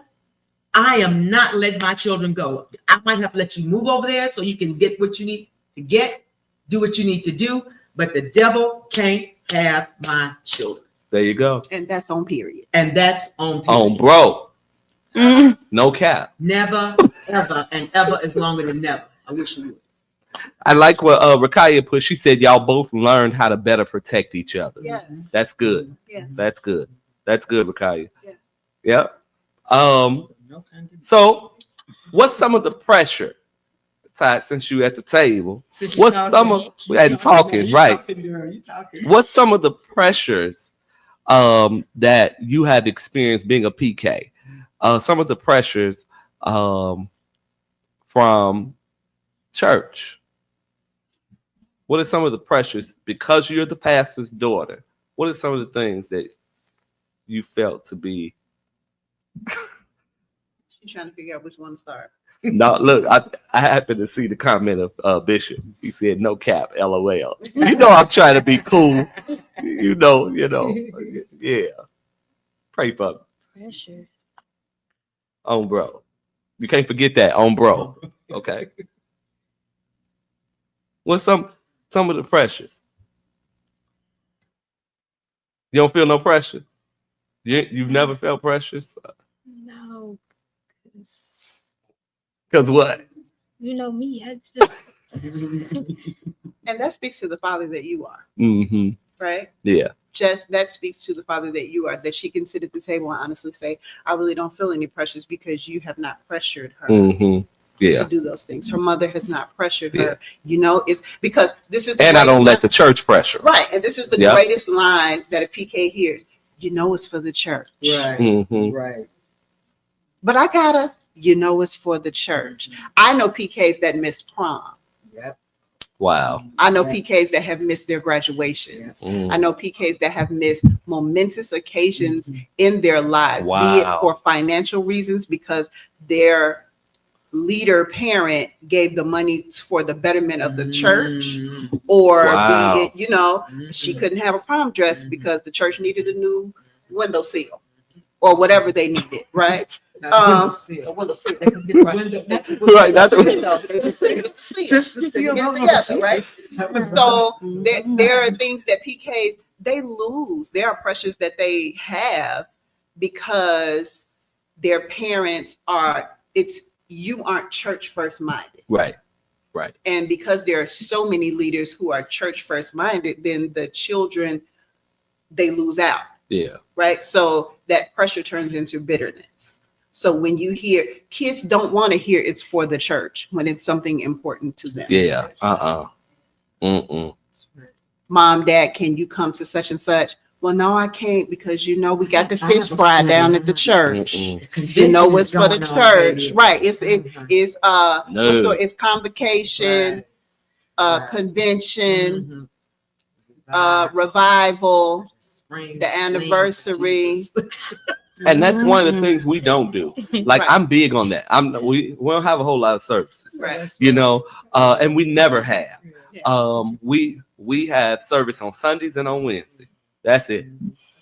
Sunday. So when folks be like, "Oh, we always in church. We got church tonight. We got church." What church you at? Because we got Wednesday night, and then of course those that sing in the music ministry have rehearsal on Monday. Right. But other than that, ain't a whole bunch of service. I don't do revivals, unless the Lord's got to call the revival. You know what I'm saying? Right. I don't put a whole bunch of conference. I don't have services where just bringing people to come preach just to come preach. I'm returning a favor. I preach for you, and so I gotta throw a service together for you to come. I don't do all that. And for the reason of, I didn't want them to be so consumed by church. Now I'm blessed because our life was consumed by church. And I don't regret it. I believe that foundation made me who I am and assisted me in weathering through some storms.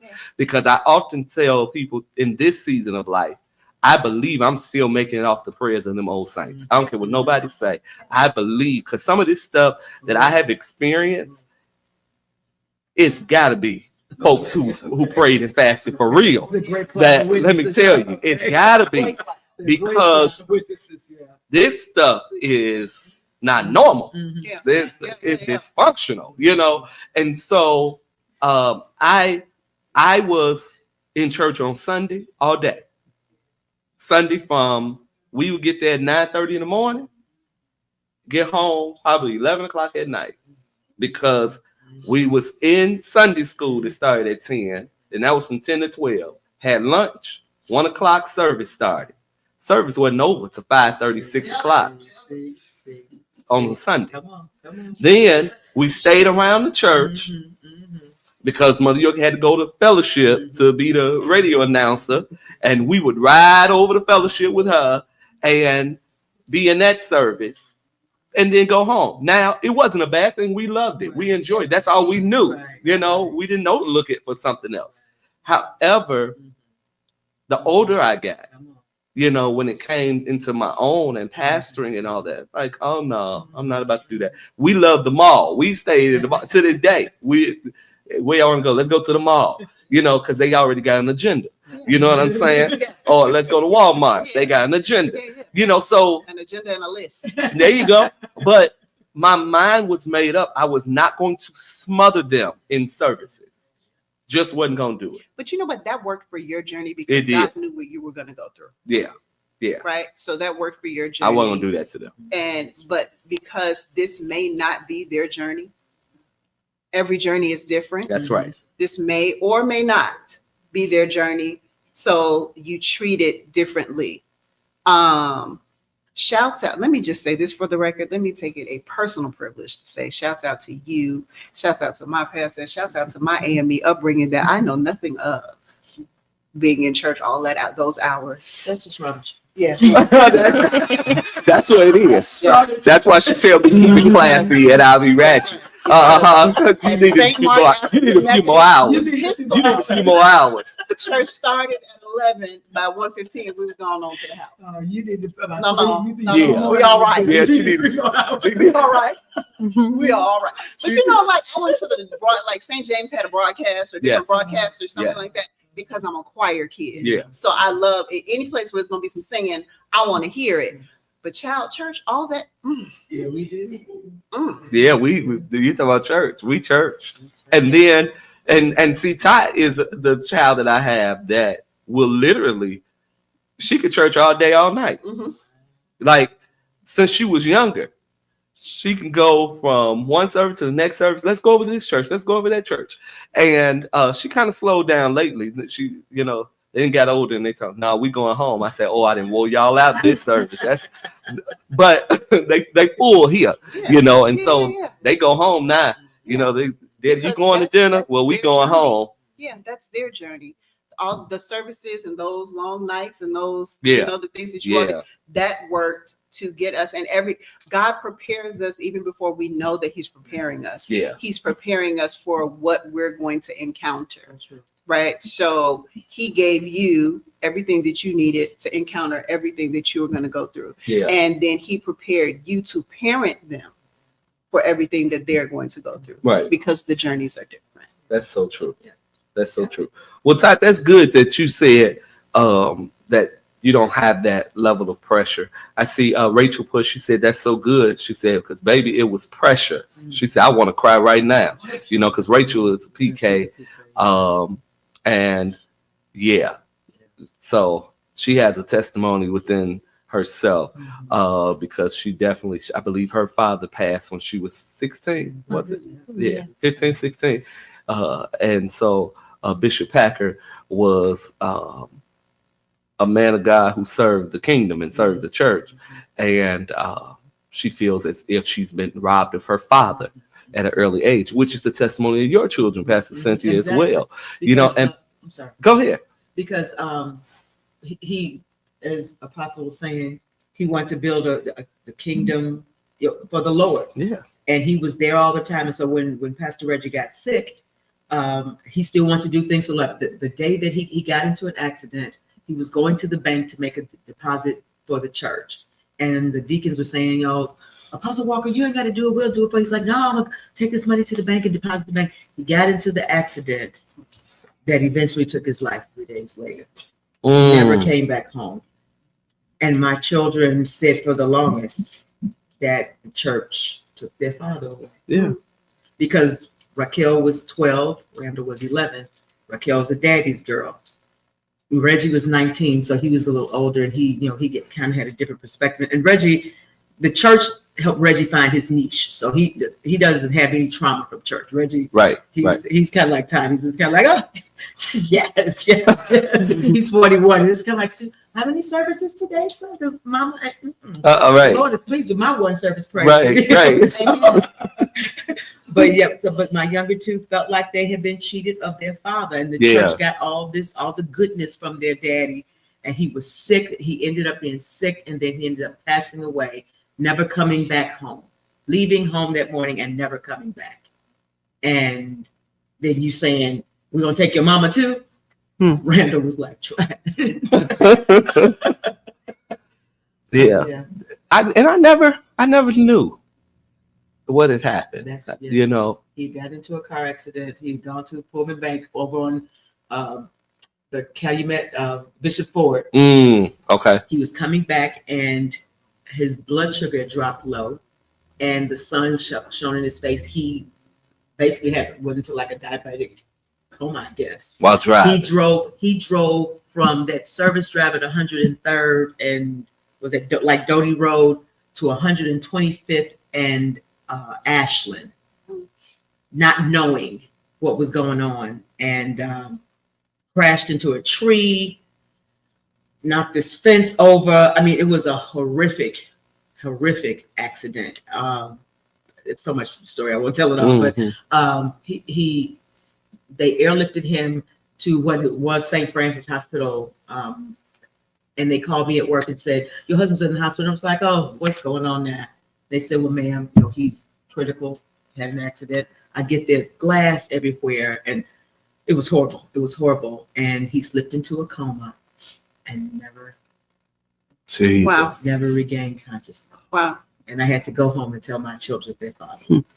The pastor.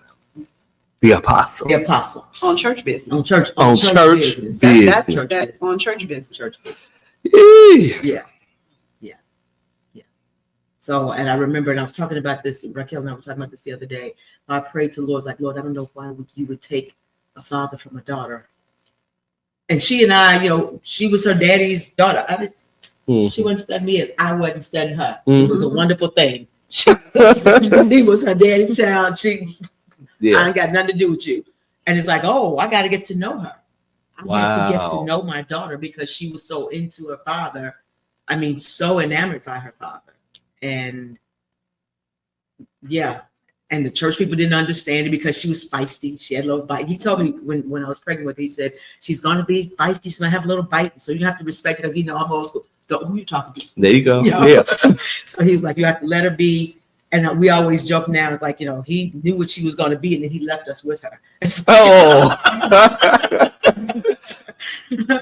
But I think at 35, I mean, it's been 22 years now since he passed away.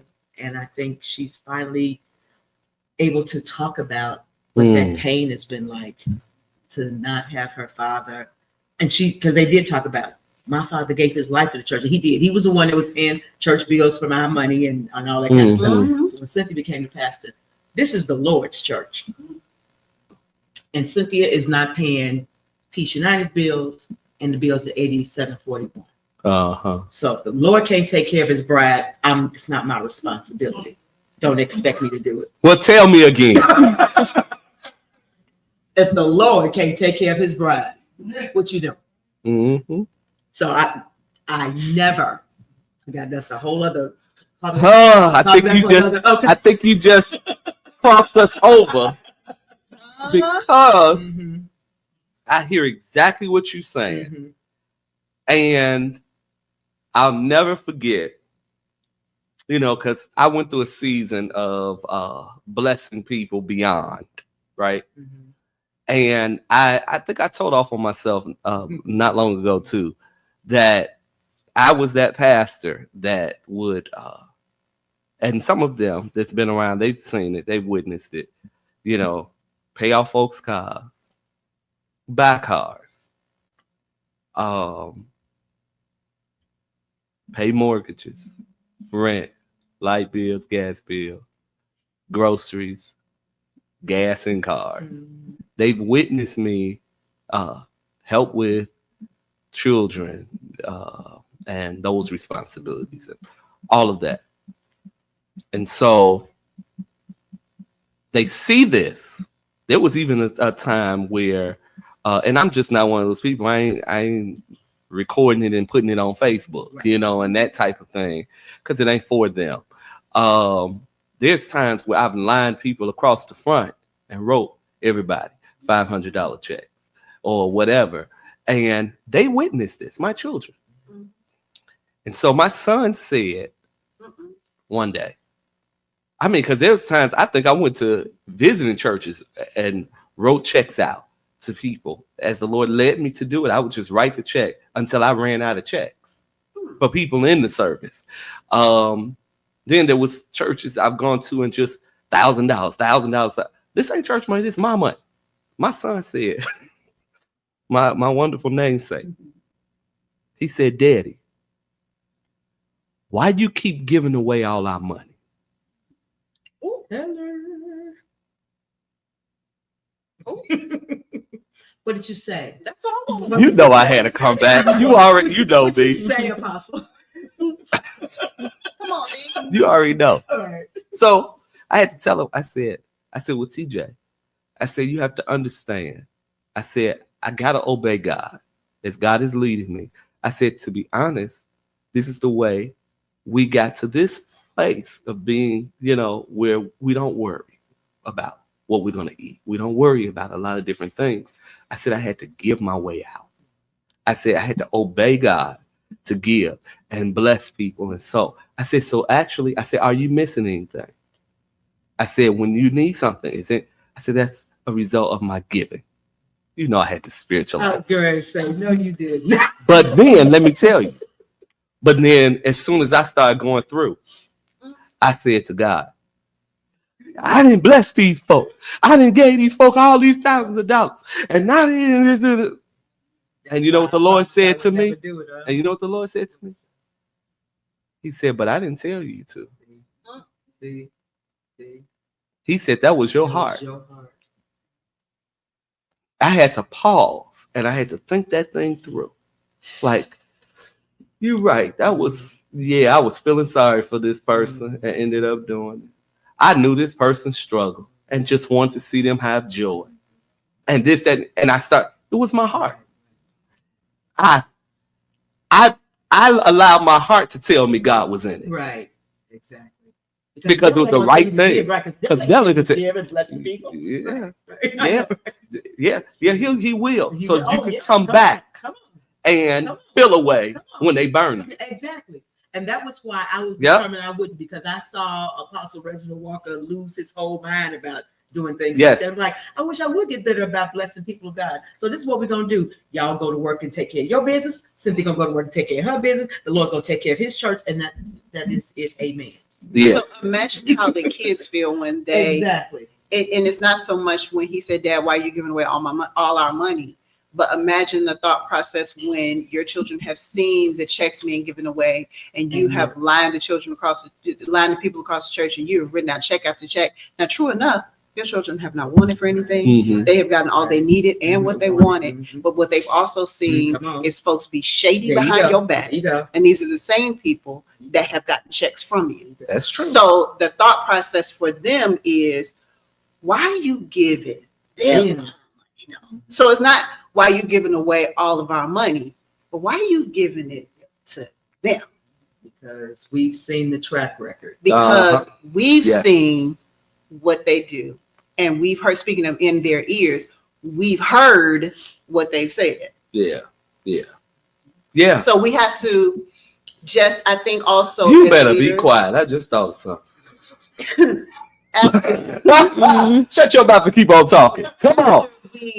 after we've done all these wonderful things, I think just in our ear, we have to remember Jesus. that we have to put in our children, while we're putting those things in our children's ear, God has provided. So we have to give, and we have to make sure that we give. While we're putting that in our ear, we have to also, number one, be listening with our ears to make sure that it's God telling us to write the check. Yeah. That's number one. And then number two, just be mindful of the fact that your children are seeing a lot. Yes. Yes. Right? So they're seeing, while you in the glory, Mhm. Right. and writing the check and Mhm. going behind the veil. Somebody in the bathroom talking about you. Boom. Uh-huh. So while you peeping your tongues and you eaty bo and you hubba bubba and you writing this check, somebody's talking. That very same person is going to take that check and they're going to pocket it and they're going to be talking about you on the way out the door. And guess who's holding the door? The Help. person that you told to usher, Help. your kid. So we have to, as leaders, talk to our children first and make sure that they know that, sometimes people are going to say some bad things, but if God has me do something for them, I have to do it. But it's better that it comes from you before they see it. Yeah. Like that's a lesson to be taught at home. Look, let me tell you something. Everybody's not going to say something positive about me. And because I am a leader, I have to take it with grace because we teach our children to defend themselves. So when they see somebody talking about you and then they tell you, they want you to defend yourself. Mm. Hello. So your children are looking at you like, well, why are you not doing what you told me to do? Why are you not defending yourself? So I have permission to defend myself. No, I'm just playing. I'm just playing.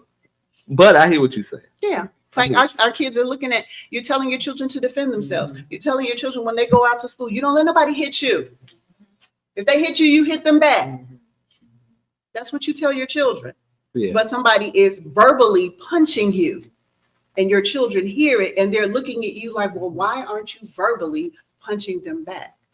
That's another lesson that you have to have with your children because they need to know why you can't and why there's a difference. Yeah. Because it also goes back around to when somebody's in your child's ear saying, look, they talked about him Mm-hmm. and he didn't do nothing. So then why don't we do this, and this? If your child is not already spoken to by you or talked to by you Yeah. or educated and empowered by you, then they'll listen to that other person that's in their ear. You have to be mindful. I like what I saw Rachel put. She go back up to the one talking about dad got out of jail, got people out of jail, I think it was. She said, my dad moved a family in with us, got people's sons out of jail, gave people our car, gave food out of our fridge, clothes out of our closets. And these people were not always good to my dad. Mm. That's that PK right there. Yeah. Where literally we do. We get folks out of jail. Yep. We get, we'll clothe them and they cheering Yeah. and all of those things, are very present to those people that are not always good. And our children, they see that, they witness it.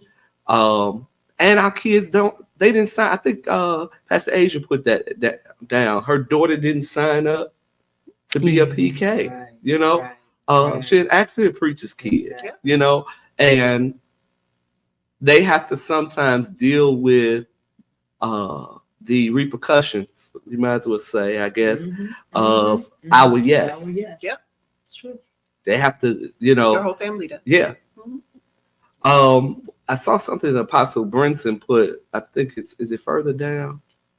Oh no, he says, yes, you have the permission to defend yourself, which is really setting your boundaries. Yes.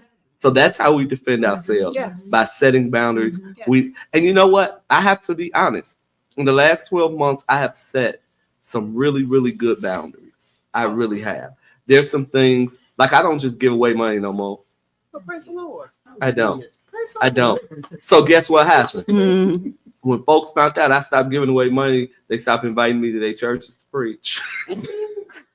They'll tell you, seriously, because I'm gonna tell you, things stopped when my checkbook closed. You will be surprised when that checkbook closed, because preachers talk. They talk. Jones, he'll bless your church real good. They sure will say that. They'll talk. They sure He'll will bless say your church real that. They good. sure will say that. Yeah. And so you thinking they enjoying your preaching, but They just waiting for the They altar. want the Uh-huh. dollars to make sense. Yeah. but because I'm in the season where I'm only doing what the Lord really is telling me, Amen. all that stuff stopped. So I don't do all of that giving away and all that extra. You know, I'm there for people, but I don't do the stuff I used to because I saw a part where Apostle Brinson said something about your heart. It said something about Sometimes our heart is a reflection of unfulfilled needs. yes, our So heart is a reflection of unfulfilled needs, right? Mhm. And so I got to a point where I had to learn you don't buy friends. Come on. That Come part. on. You don't buy people. You don't have to go out and pay for everything for somebody to want to be in your presence. You know, so I've learned on this level. Like I have a friend who I have to almost fight for the bill. I have to like fight for the bill. And I think you know my friend that I'm talking about, that I have to almost fight that individual because that person will snatch that bill up so quick. I ain't used to that. You know what I'm saying? And so I'm in a season now that I'm literally obeying God. If God didn't tell me to do it, I'm not doing it. And so that looks very, very different for a lot of people because I'm not doing it. It's not the Tim Jones that wants to be included.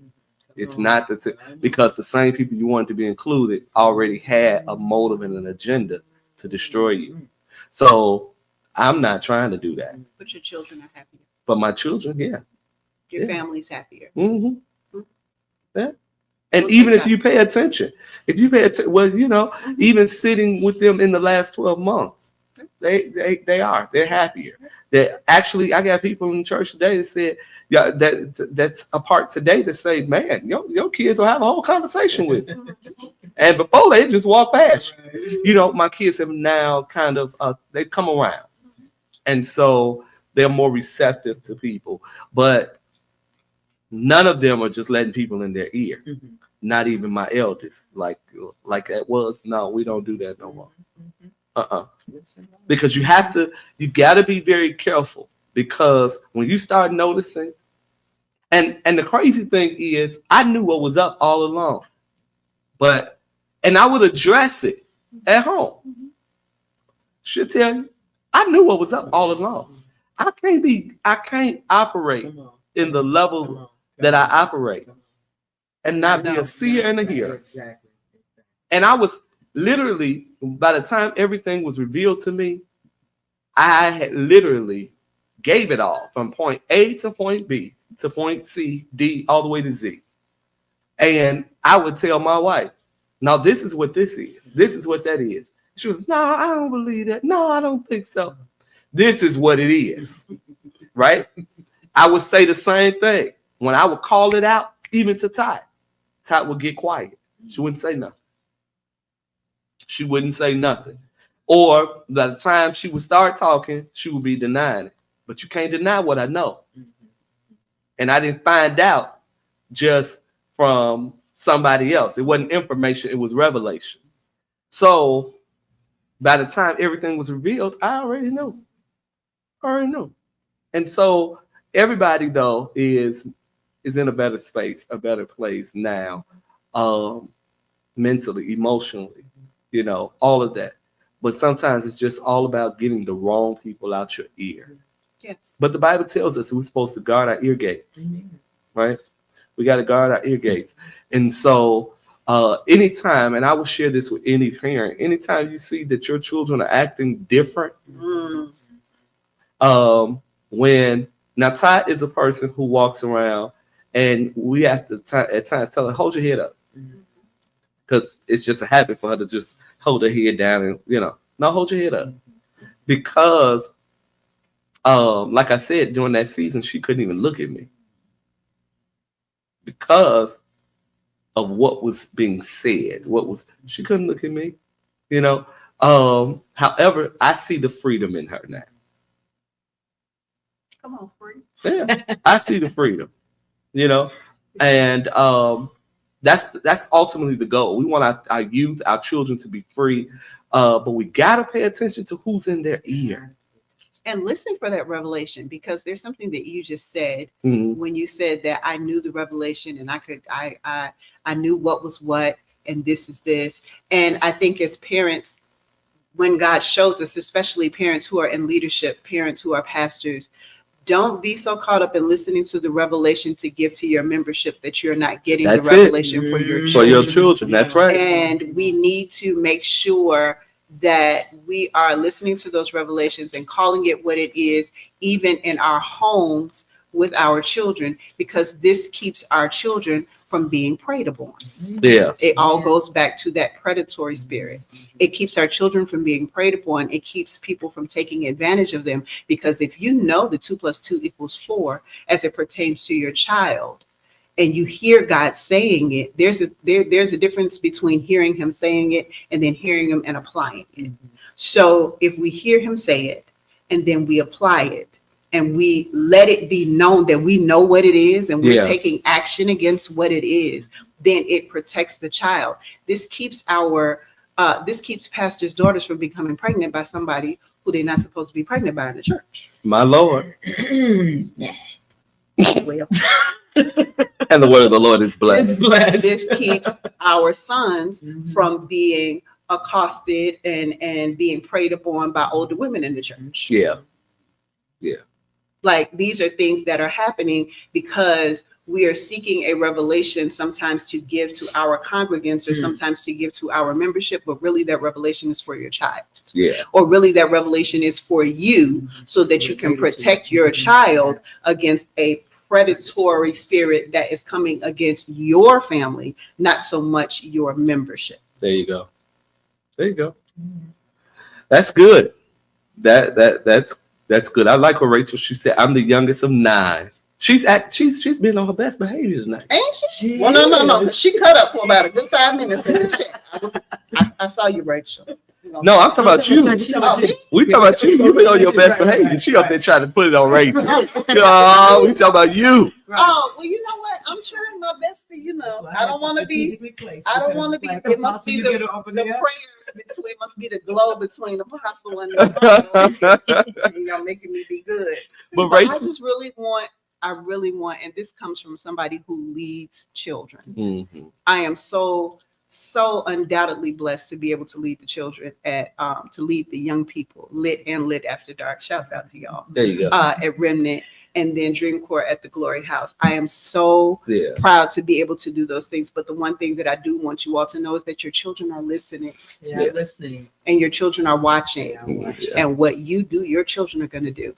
And what you say, your children are going to say. That's right. So in the words of the announcement person in the old Baptist church, govern yourselves Says accordingly. Right. Rachel put, I'm the youngest of 9. It's 5 siblings left living. And out of the 5, one don't ever want to see anything that deals with the church ever again. That thing is real. It's a real thing. That's real. That's real. And I think, and I know that's one of my greatest fears. However, it was said to me by Apostle Angela Tebow. She said to me, she says, with all your children have experienced and witnessed you experience in ministry. She just said this to me a couple months ago. She says, now it's your job to teach them how to have their own relationship with God. No more of a relationship with God because of you. There you go. Because what they've seen Yes. from people Yes. will make them not want anything to do with church. Mhm. She said, so push them Mm-hmm. to establish that relationship with God Mhm. for themselves, to the point that if by chance they never want anything to do with the church, Yeah, come on. they still got God. That's what I'm talking about. Yep. That's what I'm talking If they don't want to be bothered with the Mhm, institution, mhm. because we always think about it. We always talk about, train up a child in the way he should go. When he's old, he won't depart. Right. But what in that says it's them being in the church. It's relationship Come on. with God. Come on. And that's my prayer. Lord, let them have their own relationship with you that is not predicated or even based upon what the church is doing or not doing. Mm. Because let's be honest, it's unattractive in this season. Unattractive. If we really be honest, It's ugly. it's very unattractive and ugly because there's no room for honor anywhere. What is happening, right? Everybody's against everybody. We don't even know what the word honor is. We don't know. It's almost like everything is toxic, right? So, Lord, let my children establish a relationship with you. Yes, yes. You know, that they are sealed Mhm. in you. Because just by chance, Mm, with all they have witnessed, mm, with all they've experienced, if they ever decided, Mm. I don't want to go in that church again, no church, Lord, I don't want them to miss you. Leave you. Leave you. Yes. I don't want them, and that's my greatest friend. Now, do I believe that they will leave church, the institution? I can't say yay or nay. I just hope they won't. However, I'll be very honest that at the end of the day, please have God. Amen. Please have God. Amen. Have as him. long as you got Have 'em so you can see 'em. we'll take have- that for the win. Yeah, have him so you can see him. You know, Take that for the A win win. is a win. that's my desire is, Lord, let them have you, because there was a season where I didn't want to be in church, Come on. Well, and I'm the pastor. Come on. Come Well, on. Let's- If I can be let's real, I was gonna say, well, let's be be real. 100 then. you know, Let's be real. I didn't want to be in church. Right. I literally had made up my mind. I ain't gonna keep repeating these cycles with nigga rolls. So let me grab my cheering and go sit in somebody's church, experience God, and go home. Go home. But then it came a point where I said, God, I know you. I know your word. I can sit in my living room. I can teach this Bible Hello. to my household. Hello. I did it during the pandemic. I just let a camera come in. But I preached to my house. Yeah. So I can sit, I know enough word. And I'm always hungry and thirsty for your word. Mhm. And I'm always reading. And I'm not studying to get a sermon. Mhm. I eat off of it. Mhm. So at any moment, I can go home and just get at that table and get in that Bible. I eat this to live, right? Mhm. However, I know enough that if you felt I was qualified to lead your people in the institution, Mhm. I can surely lead my family and sit at home and not have to deal with these levels of foolery. So if I was thinking that, feeling that, Right. as the pastor, Children will feel- what do you think these young people and my children, PKs and the youth of today, some of the adults of today I was gonna say some of the adult PKs of today. uh-huh, Say- are feeling the exact same thing. Yes. So yeah, look at Pastor Bell said, I'm in that season now. She said, yet I press. Well, keep on pressing, daughter. Keep on pressing. We need you to keep pressing. But you know what? I mean, and then all of it kind of goes to background too, because I want you to think about the changing times. So I am generation, I think X, right? And then after me is generation Y, and then Z, and then Alpha, and all of those things. But generation X, we had grandmothers who were church mothers. Mm-hmm. I think that my grandchildren will kind of be one of the first generations who can't say, well, you know, my grandmother was a mother in Zion, or my grandmother was a church mother. Like the church mother is becoming, they're becoming unicorns. You don't see them often. So Mhm. while there's that draw, I tell people, even when I left the church for a minute, there was always that draw because it was always in me, because I had a grandmother who was a minister, and then my great grandparents were in ministry. And so there's that pull. But when you get later in generations and then there's less of that pull, then you have to rely on the fact that you've set an example for your children to know that if they leave, they can come back. Mhm. Because there's no longer that pull. There's no longer that, that somebody pray for me. There's no longer that. You can say my grandmother sat in white and she was sitting on the second row of the church and she had that little crochet hat on and I know she was praying for me. Well, my grandmother was at work on Sundays, right? So there's a generation who's going to have that. So instead of relying on that hereditary pool, that DNA pool, that genetic pool, they have to rely on the example. I saw my father leave because he got a little frustrated for a second, but he could always come back. Right.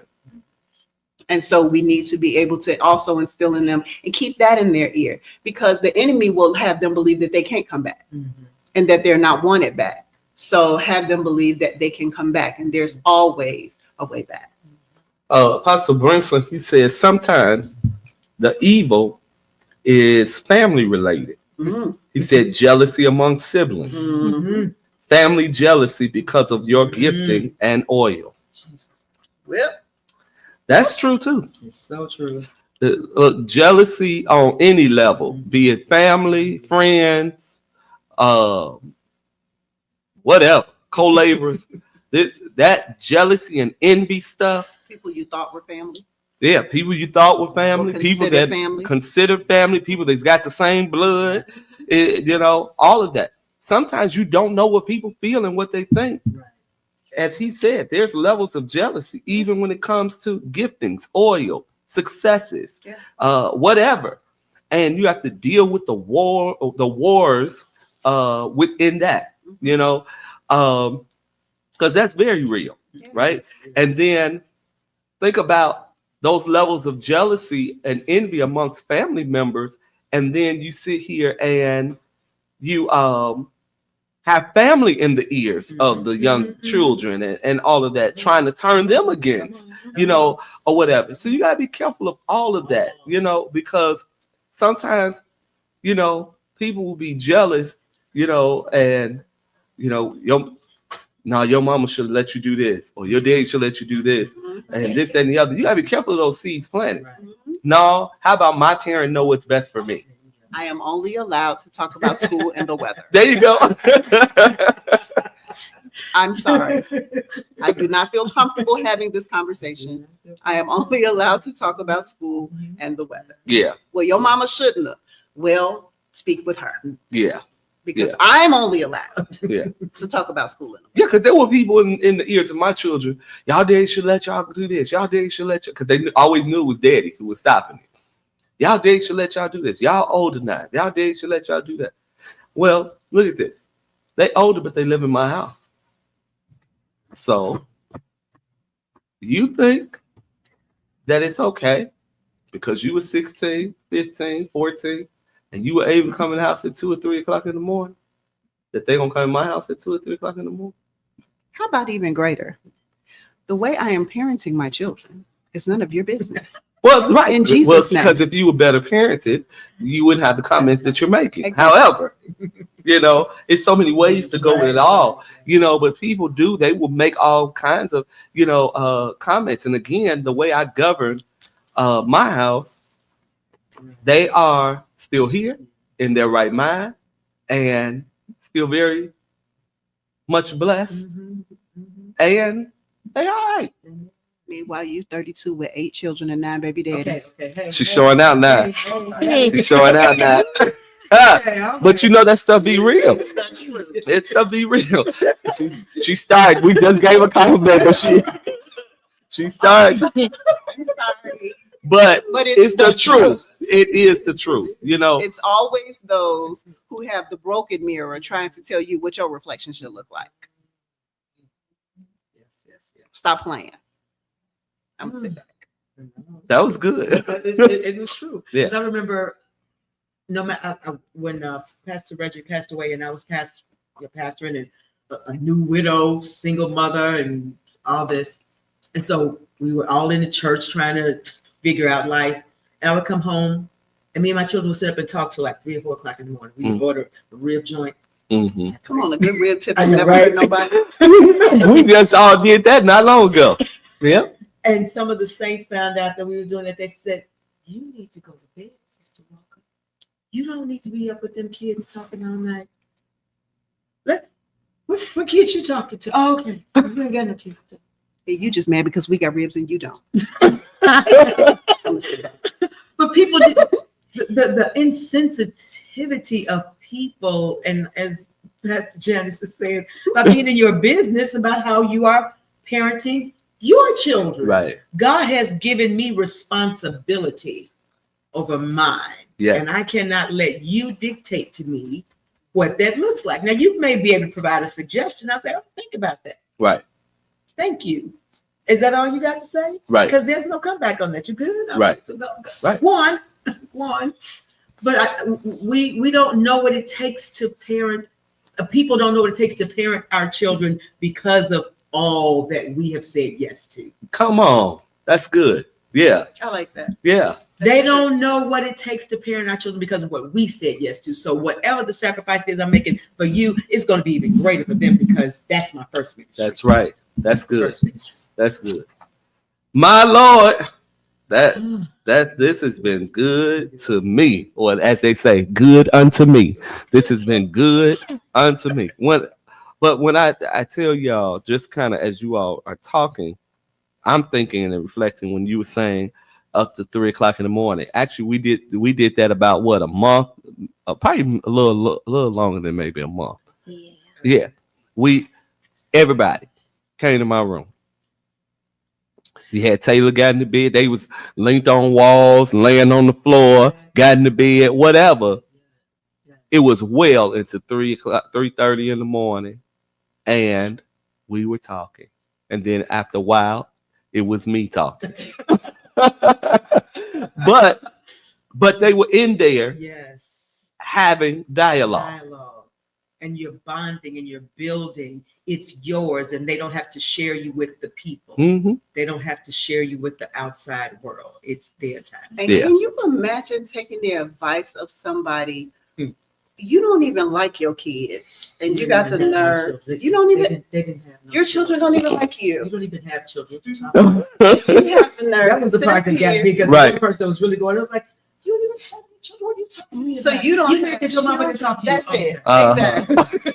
And you still mad because we have rib tips and you didn't. And you're Ooh, mad. that sound good.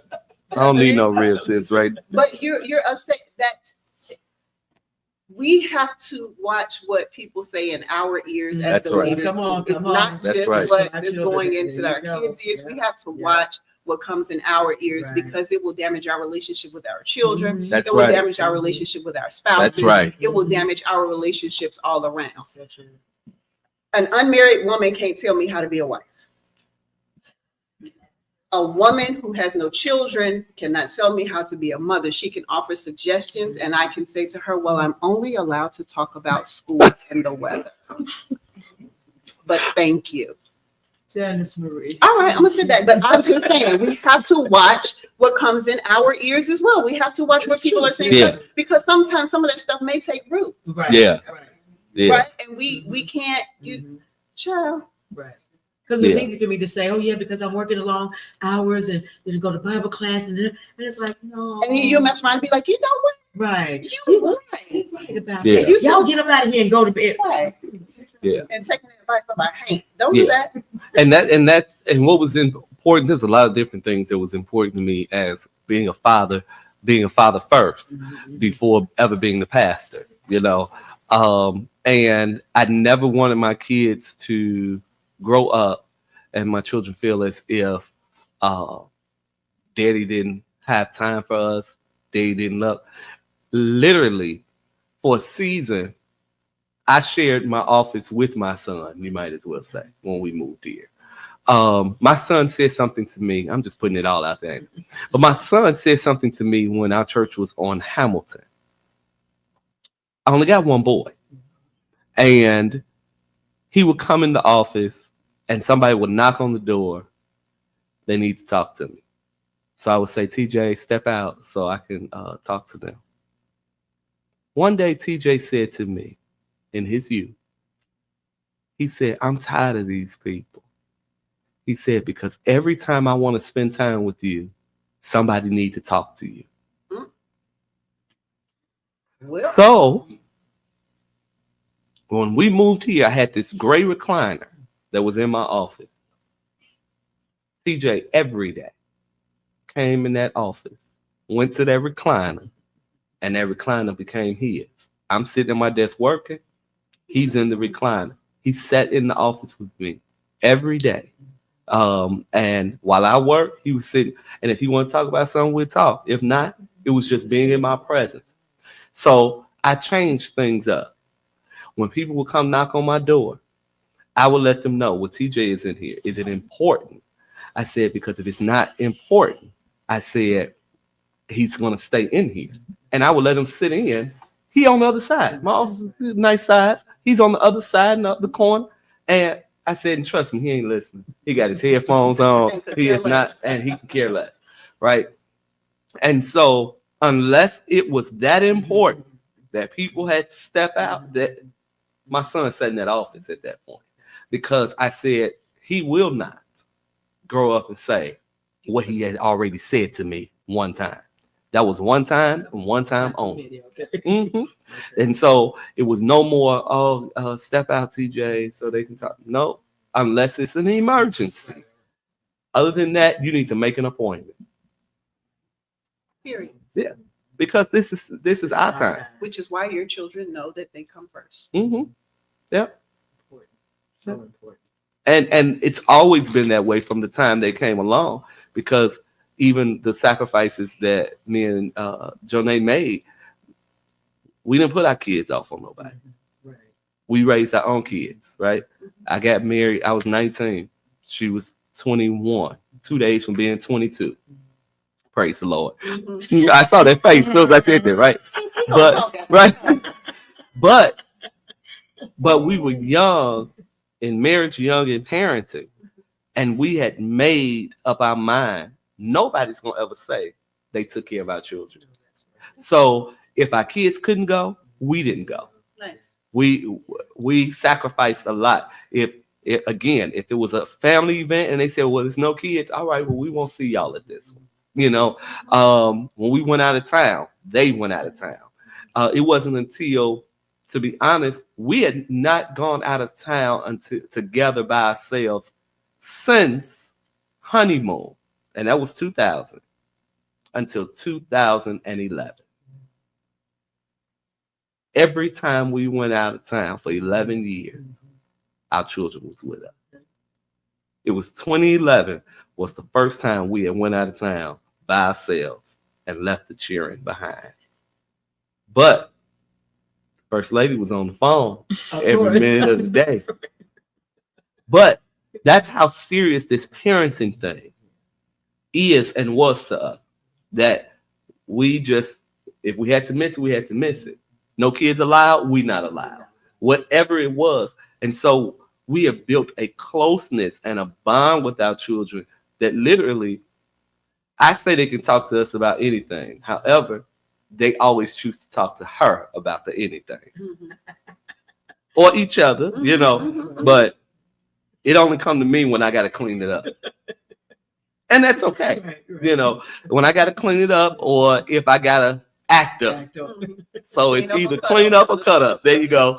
So it's clean up or cut up. But other than that, it is, you know, typically mama, because she a little more, you know, she's mama. Yeah. So, but we made up our mind again that our children would have that level of freedom to be able to have. And we do. We sit down and my kids tell you what they think and what they feel.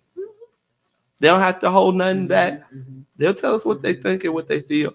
Or if it's something that they think that, you know, I'm not going to be too happy with, they try to talk somebody else into. Well, you tell them. Politicking. You tell them. Or TJ, you ask. Because, you know, daddy ain't going to tell you no. You know, or whatever. They kind of map this whole little thing out. However, I think it's important that our youth period, our children period, let's build these rapports, these relationships, these connections where we will, where it's not just, again, my mind, what I can do for them, by them. Because I never want to be the purchasing father. Where you buying love. Where you buy. Yeah, I got to buy. And then I say I'm a good father because of what I can buy. No, I'm a good father in the affection, the discipline, Mhm, the provision, mhm. all of these particular, because I am the Communication. priest, the provider, the protector, all of that. Yes, definitely communication, all that, because I talk a lot, as podcast people can tell. And so I do this at home. Hey, y'all, come here. I know, right? And it'll last for hours. All right, Ty. You start talking an hour ago, so I'm gonna need you to be here tonight. She's like, hold up, is this man on? Amen. Yeah, but I vow that I would never. I like what Sharonda put, buying to cover absenteeism, Yeah. and you're still falling short. Yeah, Yes. that was never that wasn't gonna be my testimony, and neither was gonna be theirs. So, I never covered anything as far as trying to buy. That's just a plus, Mhm. in addition to. However, I always believe being that presence, being available, being there, being the one, again, the communication, the love, the provision, all of that kind of is go, hand in hand to me. And that should go for every kid. Mhm. Like, that's just not for the PK. Yeah, That's for Right, the ushers right. kids, the UKs, they the do. MKs, the whoever Ks, just all of your children. We should want to love.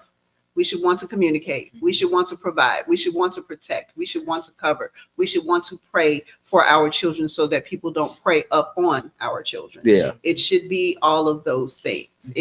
That's for every kid. That should be in their ear. If we're talking about what's in their ears, that's the stuff that should be in their ear. yeah, That we are doing all of those things, and they know, if without a shadow of a doubt, if I pick up the phone, my mother's coming. If I pick up the phone, my father's coming. Whoever that guardian is, if I pick up the phone, I know that they're coming. And I know that if I need them to come without judgment, because I'm in trouble and I'm Yeah. not too scared where I can't say something, yeah, they need to be able to, that's the stuff that should be in their ears. yeah, I'm not going to be, I know you're in trouble, so don't worry about being disciplined at this moment. Let's just get you out of whatever you're in. Those are the things that we need on top of that's part of that communication piece. That's part of that love piece, that provision piece. Our children should know and hear all the time, I love you. yeah, I'm here for you. yeah, I'm not going to judge. I just want to help you. yeah. I'm praying for you. Mhm. I love you. God loves you. Those are the things that should be in our children's Yeah. ears. That's good. That's good. I was just thinking when you were talking, and even how we just in, I think it was our second chaplaincy class, I believe it was the first or second chaplaincy training class, and one of my kids was about to leave home, and I do the training now on Zoom. So I told them, I said, just let me pause for a moment in the middle of teaching. I know y'all paying for this class. I'm gonna give you an excellent presentation because that's who I am. However, can't leave this house uncovered. Yeah. And so I didn't mute it. I didn't turn the video off. I grabbed my baby, embraced, and we prayed. Mhm. And so, of course, the people in the class were grateful to see that action. However, it never even crossed my mind that this class was going to be more important. It just didn't, because that's not even who I am. My kids, when I say they come first, they come first. If you don't show your children that they come first, there are 5,000 people out there with foolishness on their minds Yeah, who will gladly show your children yeah, that they come first. yeah. They will. And it will be first for the wrong things. My Lord, my Lord. Well, you have joined the Graceful Exchange live podcast. And when I tell you, this has been a wonderful discussion. Did everybody get everything out? Because I know I talked a lot. Yeah. And, she said, and Janice talked a lot. Yes, Lord. I'm going to say it. This has been good. Anything that you all may have thought that you wanted to share that you have not, share in your mind as you prepare? You say, well, I'll make sure I mention this, whatever. Any of that? So there are so many things that the Lord taught me as a parent, period. Okay. And I believe in sharing this every time I get a chance. So for one, some years back, I'd gone to, I don't even remember what this event was, but it was at New Covenant on 77th and Cottage Grove. Mhm. And the presenter did this story talking about parenting. And she said, I need you all to RIWAC. I need you all to RIWAC. It's like, what is RIWAC? Remember when you were a kid. Mm. And that has stayed with me. Like, my children were little when I went to that conference. And like, Reggie's 41, Raquel's 35, Randall's 33. And I still remember today. Remember when you were a kid. What is it that you needed? What is it that you wanted? What is it that you'd expected? And so we want to remember when we were kids. Say that. We want to remember when we were kids. And something else two other things that the Lord had impressed upon me. I think you probably heard me talk about this, Pastor Janice. Be as patient with them as I am with you. Mm. Say that again. Be as patient with them Mhm. as I am with you. And he intentionally said, I'm not kicking you upside the head every time you disobey. Thank you, Jesus. Thank you for not kicking me upside the head. So be as patient with them as I am with you. And one last principle, and I teach this all the time. I'll never forget this. You may have heard this too. Okay. And Jesus taught them saying, not beating them, not throwing them to the ground, not yelling and screaming. Mm-hmm. He taught them saying. And so when our children don't know, we have a responsibility to teach them saying. And make sure we say it so that it can be heard, comprehended, perceived, and received. Jesus That's taught good. them saying. Preach. We got to get on the schedule. She got a word in her mouth. We got to put on the schedule. We got to come and share that. Come on, talk to us. Yes. This has been good, and I appreciate you all. I've enjoyed this. Will y'all come back soon? Okay. I'll be here next week. I just Put it in front of the I mic. was I was gonna say she'd be like, and part two. We look. I've had part twos. I'm telling you. So we could do part two. That's fine. You're only allowed to talk about school and the weather. We could do part two, and maybe Rachel as a PK. Come on, Maybe Rachel. bring her to the table because she's got. She was spicy in this here chat. Yeah. She was. So yeah, maybe we'll put Rachel on the schedule, and then we could do part two because I think there's so much to touch here, Really is. and so if we can next Wednesday, She said sure. y'all check them schedules, and we if y'all available. I'm available. Okay. I'll be here. You gonna bring me some wisdom? Look. So we Look, can talk for 3 we gotta get on the minutes. schedule of the pastor, Dr. Cynthia Keel. That's the thing. Come on. She's busy. Look at her. See, in her mind, she like I can. Actually, the 18th, the evening We of the 18th. we could do it. We Yes, could do it. yes. We could do it. All right. So we gonna do a part two. We're gonna do a part The two. rib joint is gone. Now- The rib joint, and I promise that sauce had some marijuana in it. Come on. I'm sorry, y'all. Did it? The sauce at the rib joint? I really promise I believe it did, Apostle, because we would be It- talking, then we would be so asleep. It's like we almost went to heaven, y'all. We went to is everybody okay? I really believe it. You know, nowadays they doing some of everything. That's true. But this was back in the. They could have been ahead of their I time. probably was. And so that's why they closed today. 87th and King They Drive. was- And that rib They joint was was. elevating the sun. I believe that there was influence. You know about that? Oh, I'm good. Right. 87th and King Drive. Right. Oh, I was going to say the first lady just sat here and I held out been for you. on the second heaven, third heaven, fourth heaven. You gotta watch out, boy. You just don't know who getting high. No. But yeah, let's do a follow up to this because there's still some elements in which we need to touch, Okay. Yes. and we're gonna touch it next week. All right. So anything else, Todd? You want to say something? Sugar wooga badooga. Since now the world knows We know. my sugar wooga badooga. Anything you want to say? No. You want to tell me you love me? I love you so much, Daddy. I love you too, good. Aw. You hear it, Diddy? That's how it help him, Lord. But this has been good. Again, we have talked about